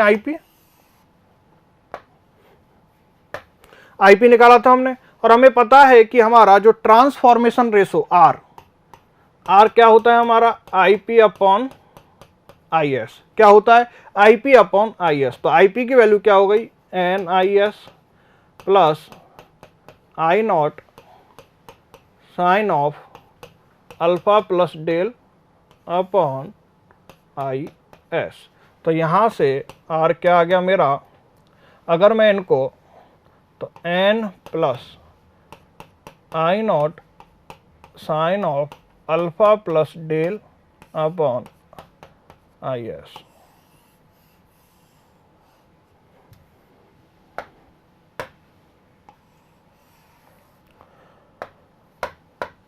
तो इस समीकरण में आप देख रहे हो हमने क्या पढ़ा था कि हमारे जो टर्न रेशो हैं, क्या टर्न रेशो N और हमारा R वो क्या होते हैं, आइडियली इक्वल। हमने यही पढ़ा था कि हमारे टर्न रेशो और हमारे जो ये हमारे ट्रांसफॉर्मेशन रेशो या एक्चुअल रेशो इक्वल होते हैं आइडियली। लेकिन इस कंडीशन में क्या हमें इक्वल मिल रहा है, तो ये हमारी क्या हो गई, एक तरह से एरर। हमारा जो R है वो not is equal to N, किसके कारण, इस I नॉट के कारण, इस IS के कारण, देख लो आप, इस I नॉट के कारण। तो यहां पर भी हम बोल सकते हैं कि हमें हमारी क्या मिल गई, एक रेशो एरर। और हमारी इसी को अगर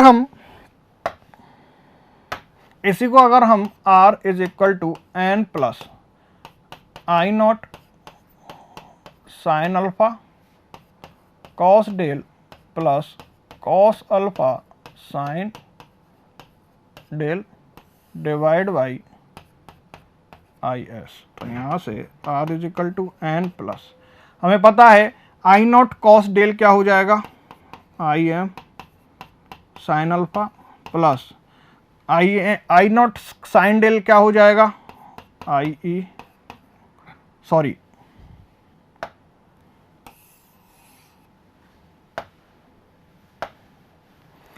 I नॉट साइन अल्फा, ये क्या है हमारा, IE कॉस डेल प्लस, और I नॉट कॉस अल्फा क्या हो जाएगा हमारा, IM sine del divide by क्या हो जाएगा, IS।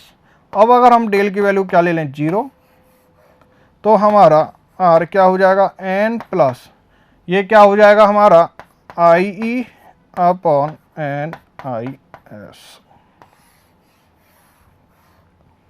तो यहां पे भी हम देख सकते हैं कि हमारा जो रेशो, जो हमारी टर्न रेशो है और जो एक्चुअल ट्रांसफॉर्मेशन रेशो है, वो दोनों इक्वल नहीं है। और ये किसके कारण नहीं है, IE मतलब नो लोड करंट के कंपोनेंट के कारण।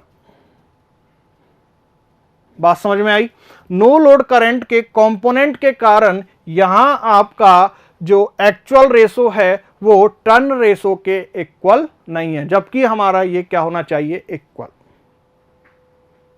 तो यहां पे भी हम बोल सकते हैं, तो जिसके कारण क्या आती है, एक ratio error.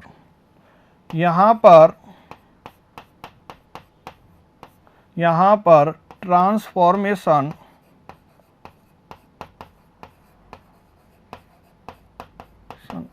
Ratio R turn ratio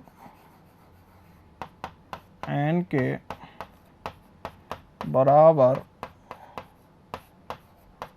प्राप्त नहीं होता है, जिसके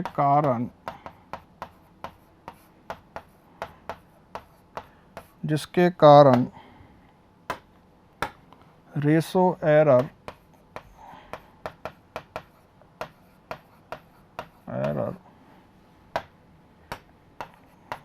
प्राप्त होती है। यह भी नो लोड करंट कंपोनेंट पर निर्भर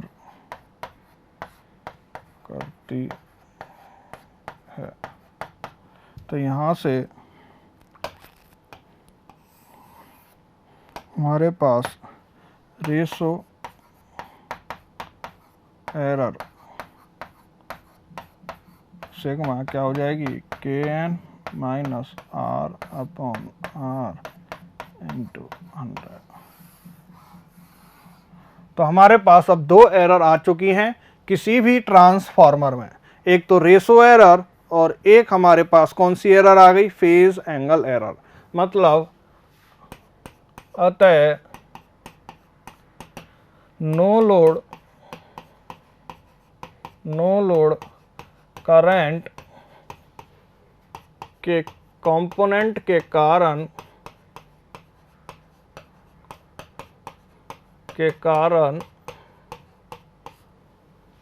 सीटी में दो प्रकार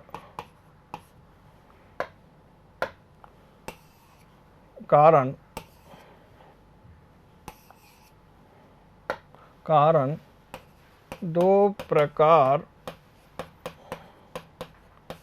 की त्रुटि प्राप्त होती है।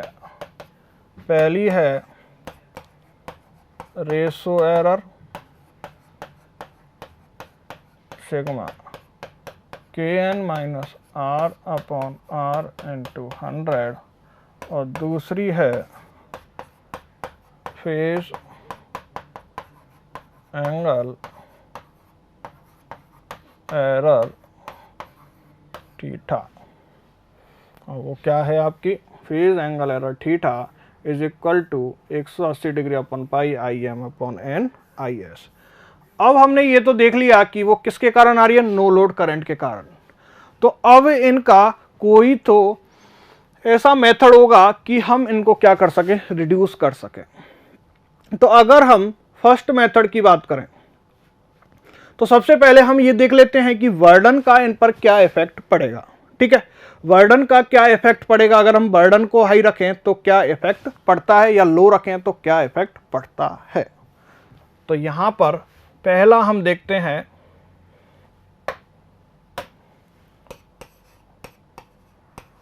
बर्डन का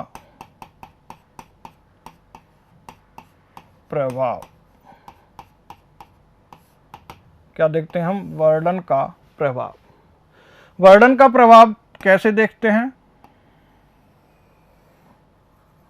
कुछ इस तरह से था हमारा।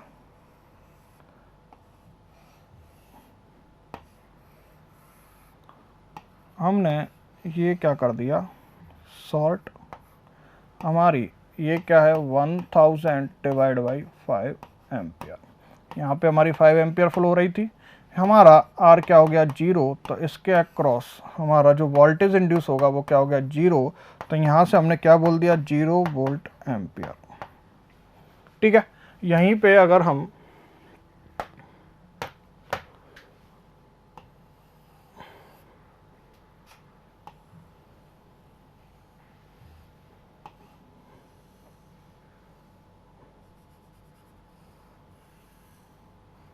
आर की वैल्यू हमारी हो गई 0.5, ये हमारा क्या हो गया 5 एम्पियर, ये हमारा क्या है 1000 डिवाइड बाई 5। तो इसके अक्रॉस हमारा जो वोल्टेज है वी वो क्या आ जाएगा 2.5 0.5 इंटू 5। और यहाँ पर जो बर्डन होगा हमारा वो कितना हो जाएगा 2.5 इंटू 5। तो क्या हो जाएगा 25 बन जाए 125 और ये वोल्ट एम्पियर। अब हमने क्या किया,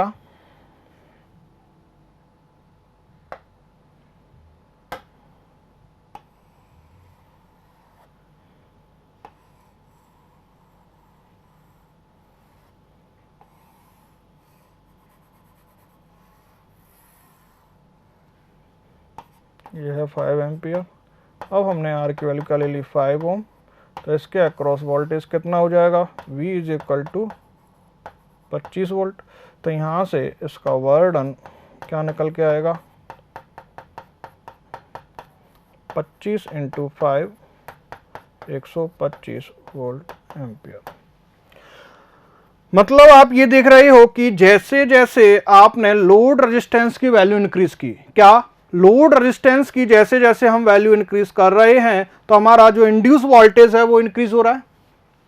मतलब मैं ये बोल सकता हूं कि जो इंड्यूस वोल्टेज है वो इंक्रीज होने का मतलब क्या है, इंड्यूस वोल्टेज इंक्रीज होने का मतलब क्या है कि जो फ्लक्स लिंकेज है, क्या फ्लक्स लिंकेज जो है वो क्या हो रहा है, ज्यादा से ज्यादा हो रहा है।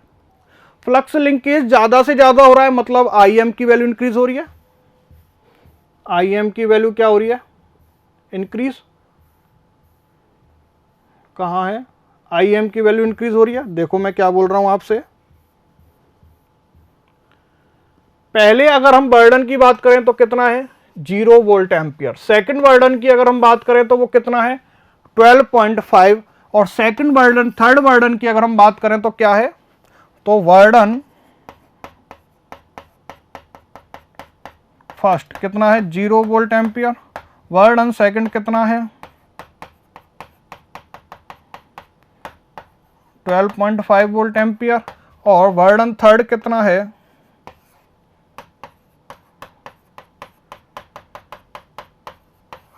125 वोल्ट एम्पियर। तो सबसे ज्यादा जो इंड्यूस हुआ है ईएमएफ वो किसका हुआ है? वर्डन 3 का। सबसे ज्यादा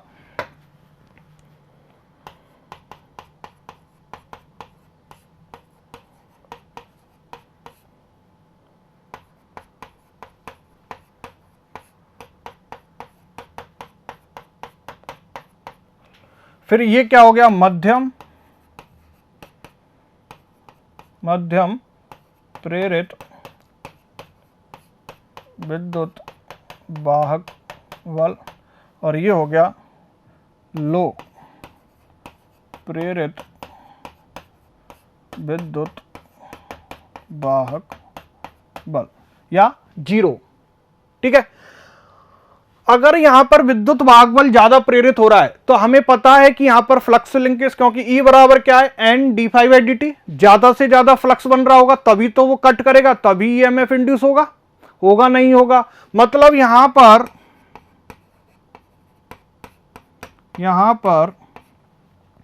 फ्लक्स बनने की संभावना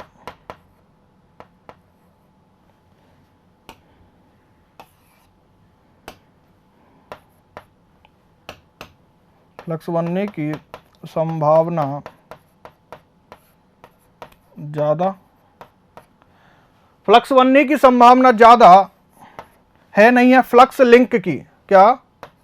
फ्लक्स लिंक की, फ्लक्स जो लिंकेज है उसकी संभावना क्या है? ज्यादा। मतलब यहां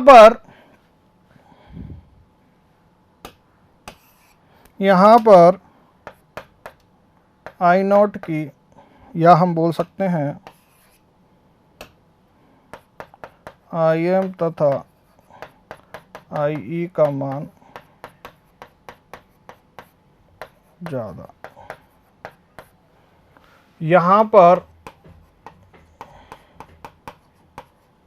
संभावना कम, तो यहां पर अगर संभावना कम है तो आई एम तथा आई का मान कम, और यहां पर सबसे कम। तो यहां पर अगर आई एम और आई ई का मान ज्यादा है, क्या है? आई एम और आई ई का मान अगर ज्यादा है तो एरर भी क्या होगी? ज्यादा, क्योंकि यहां पर आप देखो जो थीटा है, क्या जो थीटा है वो क्या है? 180 upon pi I M upon, तो यहां पर जो थीटा होगा, थीटा एंगल ज्यादा होगा और आर की वैल्यू क्या होगी? ज्यादा होगी, नहीं होगी? जो आर है वो एन के बराबर नहीं होगा। रेशो एरर भी क्या होगी? इंक्रीज। क्यों? आई ई और आर। तो यहां पर जो आपकी रेशो एरर है वो क्या होगी? आपकी इंक्रीज। तो हम बोल सकते हैं कि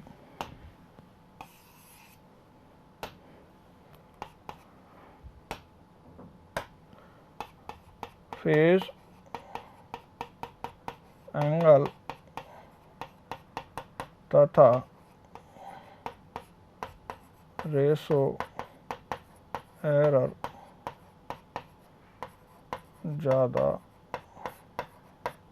प्राप्त होगी। यहाँ पर क्या होगी? मध्यम प्राप्त होगी। यहाँ पर क्या होगी? सबसे कम। अतः यदि वर्डन का मान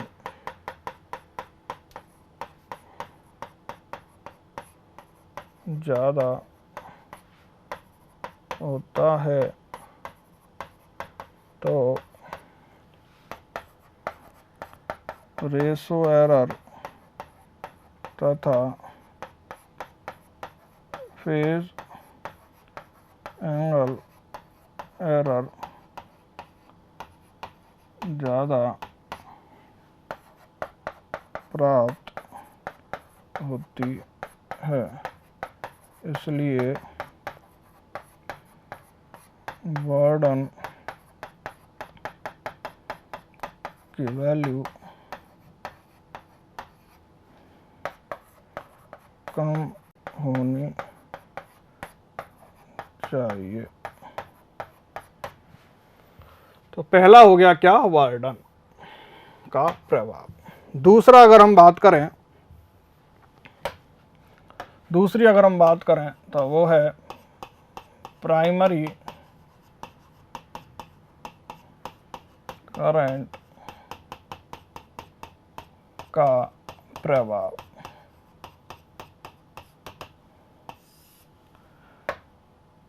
तो यदि प्राथमिक धारा को बढ़ाया जाए, क्या यदि प्राथमिक धारा को बढ़ाया जाए तो द्वितीयक धारा भी बढ़ती है, क्योंकि द्वितीयक धारा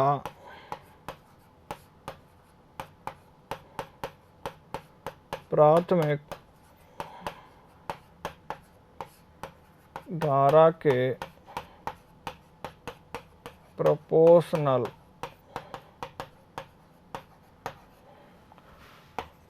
होती है तथा आईपी के बढ़ने से आईएस बढ़ता है और आईएस के बढ़ने से क्या होगा, आईएस अगर बढ़ेगा, आईएस अगर बढ़ेगा तो थीटा कम होगा, और ऐसे ही यहाँ पे होगा, आईएस अगर बढ़ेगा तो आर क्या होगा, कम। मतलब ये किसके बराबर जाएगी मेरी, एन के बराबर। तो आईपी के बढ़ने से आईएस बढ़ता है और आईएस के बढ़ने से फेज एंगल एरर तथा रेशो एरर दोनों रिड्यूस हो जाती है। ठीक है, तो ये हो गया प्राइमरी करंट का प्रभाव, ये हो गया वर्डन का प्रभाव। अब हम बात करें किसकी, नो लोड करंट की। तो नो लोड करंट को रिड्यूस करने के लिए, नो लोड करंट को रिड्यूस करने के लिए हम प्राथमिक तथा द्वितीयक वाइंडिंग की डिस्टेंस, मतलब दूरी को कम कर देते हैं, जिससे लीकेज रिएक्टेंस कम हो जाता है और दोनों एरर रिड्यूस हो जाती है। दूसरा, नो लोड करंट के प्रभाव को कम करने के लिए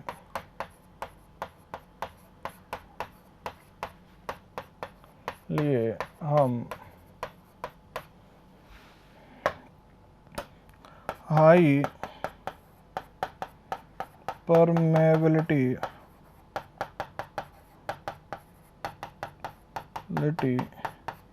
कोर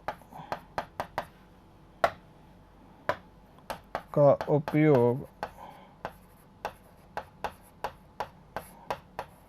करते हैं,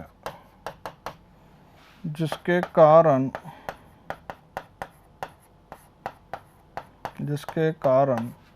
रिलक्टेंस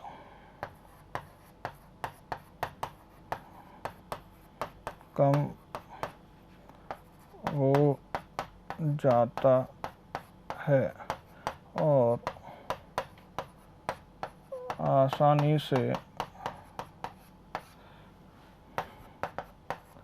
फ्लक्स सेटअप हो जाता है। तो अगर ये हम काम कर लें तो हमारी जो एरर है वो क्या हो जाए, रिड्यूस। और हमारा चौथा है टर्न कंपनसेशन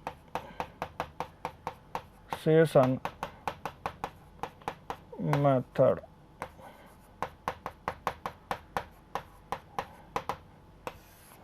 तो टर्न कंपनसेशन मेथड में मैं एक एग्जांपल के थ्रू आपको समझाता हूं।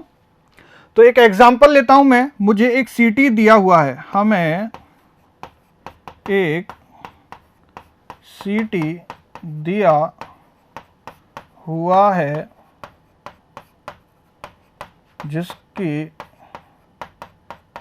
जिसके नॉमिनल रेशो कितने हैं, 1000/5 तथा कोर लॉस कंपोनेंट करंट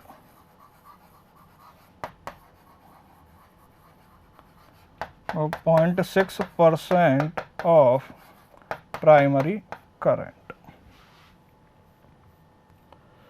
तो मैं एक केस लेके चलता हूं, केस फर्स्ट।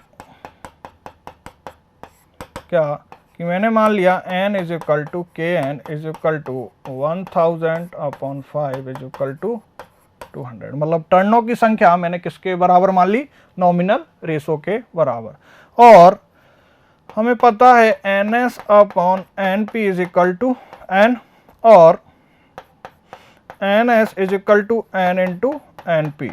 चूंकि np हमारा क्या है, 1, तो यहां से ns हमारा क्या आ जाएगा, 200। ns क्या आ जाएगा हमारा 200। यहां से r हमारा क्या आ जाएगा, n प्लस IE/IS। तो यहां से r क्या आ जाएगा, 200 प्लस IE कितना है, 0.6%, 0.6/100 इंटू IP। 2 0 से 2 0, तो ये क्या आ जाएगा, 6। तो ये हो गया आपका 6/IS की बात करें तो कितना है हमारे पास, 5। तो यहाँ से कितना आ जाएगा, 200 प्लस 5 बन जा 5, 5 2 जा 10, तो क्या आ जाएगा 201.2। अब हम बात करते हैं केस 2 की।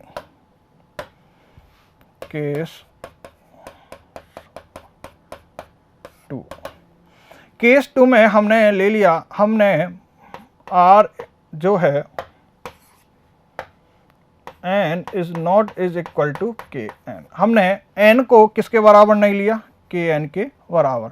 हमने एन की वैल्यू क्या ले ली 199, तो यहाँ से आर क्या आ जाएगा 199 प्लस 6/5, तो आर क्या आ जाएगा 199 प्लस 1.2, तो 199 प्लस 1.2 कितना हो गया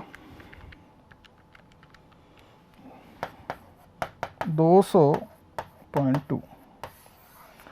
तो मेरा जो R है वो N के बराबर कब आया, R जो है वो कब आया जब मेरा N जो है वो क्या हो गया कम हो गया। मतलब मैंने यहाँ पे देखा यहाँ पर R की वैल्यू कितनी है मेरी 201.2 और यहाँ पर R की वैल्यू क्या है 200.2।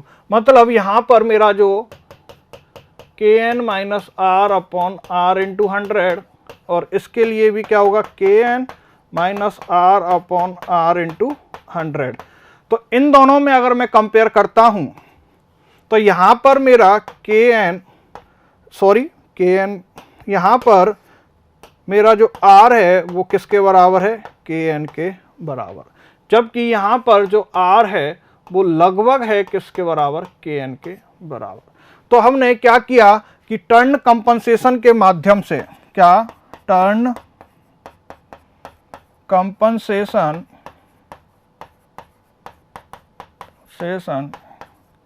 के माध्यम से ratio error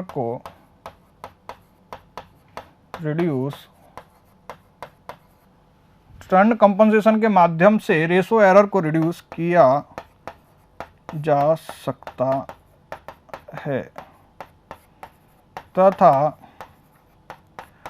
phase angle error को भी रिड्यूस कर सकते हैं। तो इस तरह से हमारी जो एरर हैं वो हम रिड्यूस कर सकते हैं। तो वर्डन हमने देखा कि हमने जो वर्डन का इफेक्ट देखा सबसे पहले, तो वर्डन के इफेक्ट में हमने देखा कि जहां हमारा हाई वोल्टेज इंड्यूस हो गया, इन द सेंस हम बोल सकते हैं फ्लक्स ज्यादा होगा, और फ्लक्स ज्यादा होने का मतलब क्या है कि मेरी IM और I की वैल्यू क्या है ज्यादा, तभी मेरा फ्लक्स ज्यादा बन रहा है। तो IM की वैल्यू ज्यादा होने के कारण मेरी जो फेज एंगल एरर है और जो रेशो एरर है वो क्या होती है ज्यादा। इसलिए हमेशा ध्यान रखना कि जो हमारा CT होता है वहां पर और PT में मेरी जो वर्डन है वो बहुत कम होता है, मतलब लो वर्डन हम यूज करते हैं, और जो वर्डन की रेटिंग है वो क्या होती है हमारी वोल्ट एम्पियर। तो आपको ये ध्यान रखना है कि हमेशा आपसे कोई पूछे कि जो वर्डन है वो उसकी वैल्यू हाई होनी चाहिए या लो, तो क्या होनी चाहिए आपकी लो। वर्डन की जो वैल्यू है वो हमेशा क्या होनी चाहिए आपकी लो, जिससे आपकी फेज एंगल एरर और रेशो एरर वो दोनों क्या हो सके रिड्यूस हो सके। दूसरी चीज आपकी जो प्राइमरी करंट का प्रभाव हमने देखा, तो प्राइमरी करंट आपकी क्या होनी चाहिए ज्यादा, तो प्राइमरी करंट ज्यादा होगी तो ऑटोमेटिकली आपकी फेज एंगल एरर और जो रेशो एरर है वो क्या हो जाएगी रिड्यूस।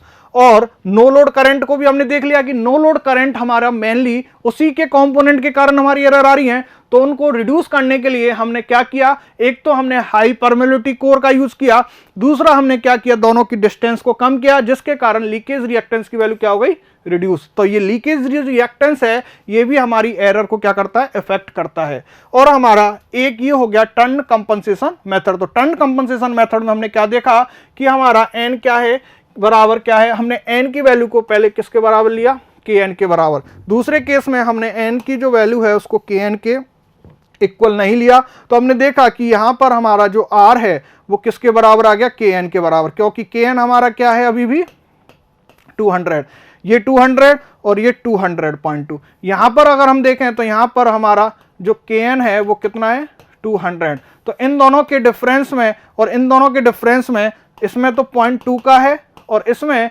1.2 का, तो कौन में ज्यादा एरर होगी इस वाले में, इसमें कम होगी। इसलिए हमने टर्न कंपनसेशन के माध्यम से भी हम फेज एंगल एरर और रेशो एरर को क्या कर सकते हैं रिड्यूस कर सकते हैं। फेज एंगल एरर को थोड़ा बहुत रिड्यूस कर सकते हैं, मेनली जो हम एरर को रिड्यूस करते हैं वो किसको करते हैं रेशो एरर को।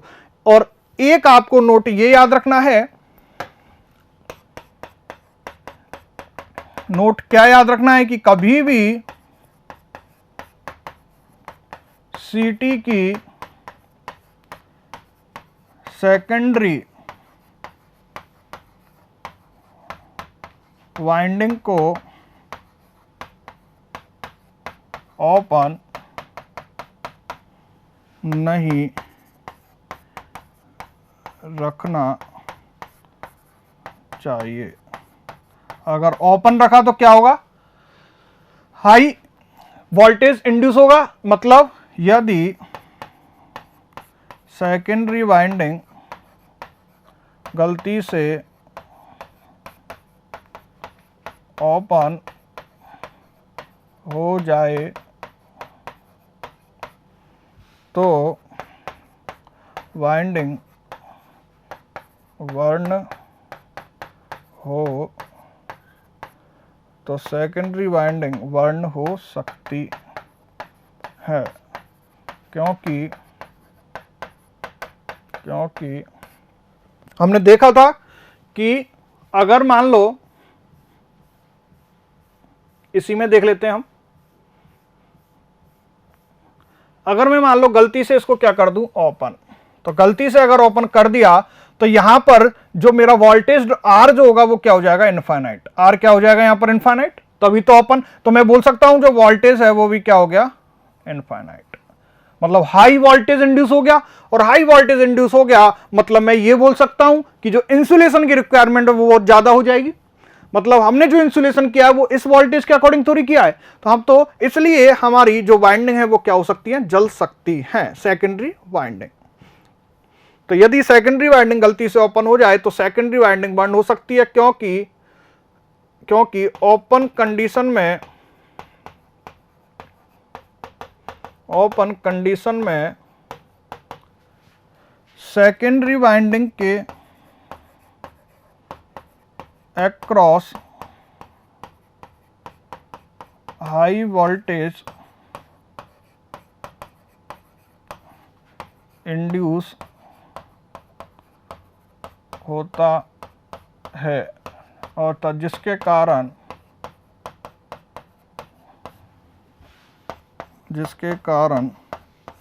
इसका इंसुलेशन खराब हो जाता है। इसलिए हम कभी भी सेकेंडरी वाइंडिंग को क्या नहीं रखते, ओपन। और इस तरह से हमारी जो एरर होती है सीटी और पीटी की, वो इस तरह से हम क्या कर सकते हैं, रिड्यूस कर सकते हैं। तो इस तरह से ये बर्डन होता है, हमारा जो बर्डन है वो क्या होना चाहिए, लो होना चाहिए। और हमारी इस तरह से एरर होती हैं, इनके फॉर्मूले होते हैं। तो और हमारा जो नो लोड करंट कंपोनेंट है उसके कारण हमारी जो एरर हैं वो प्रोड्यूस होती हैं सीटी एंड पीटी में। तो बच्चों आपको ये ध्यान रखना है। तो इस तरह से हमारा जो सीटी और पीटी वाला चैप्टर है वो यहीं पर कंप्लीट होता है। Thank you all of you.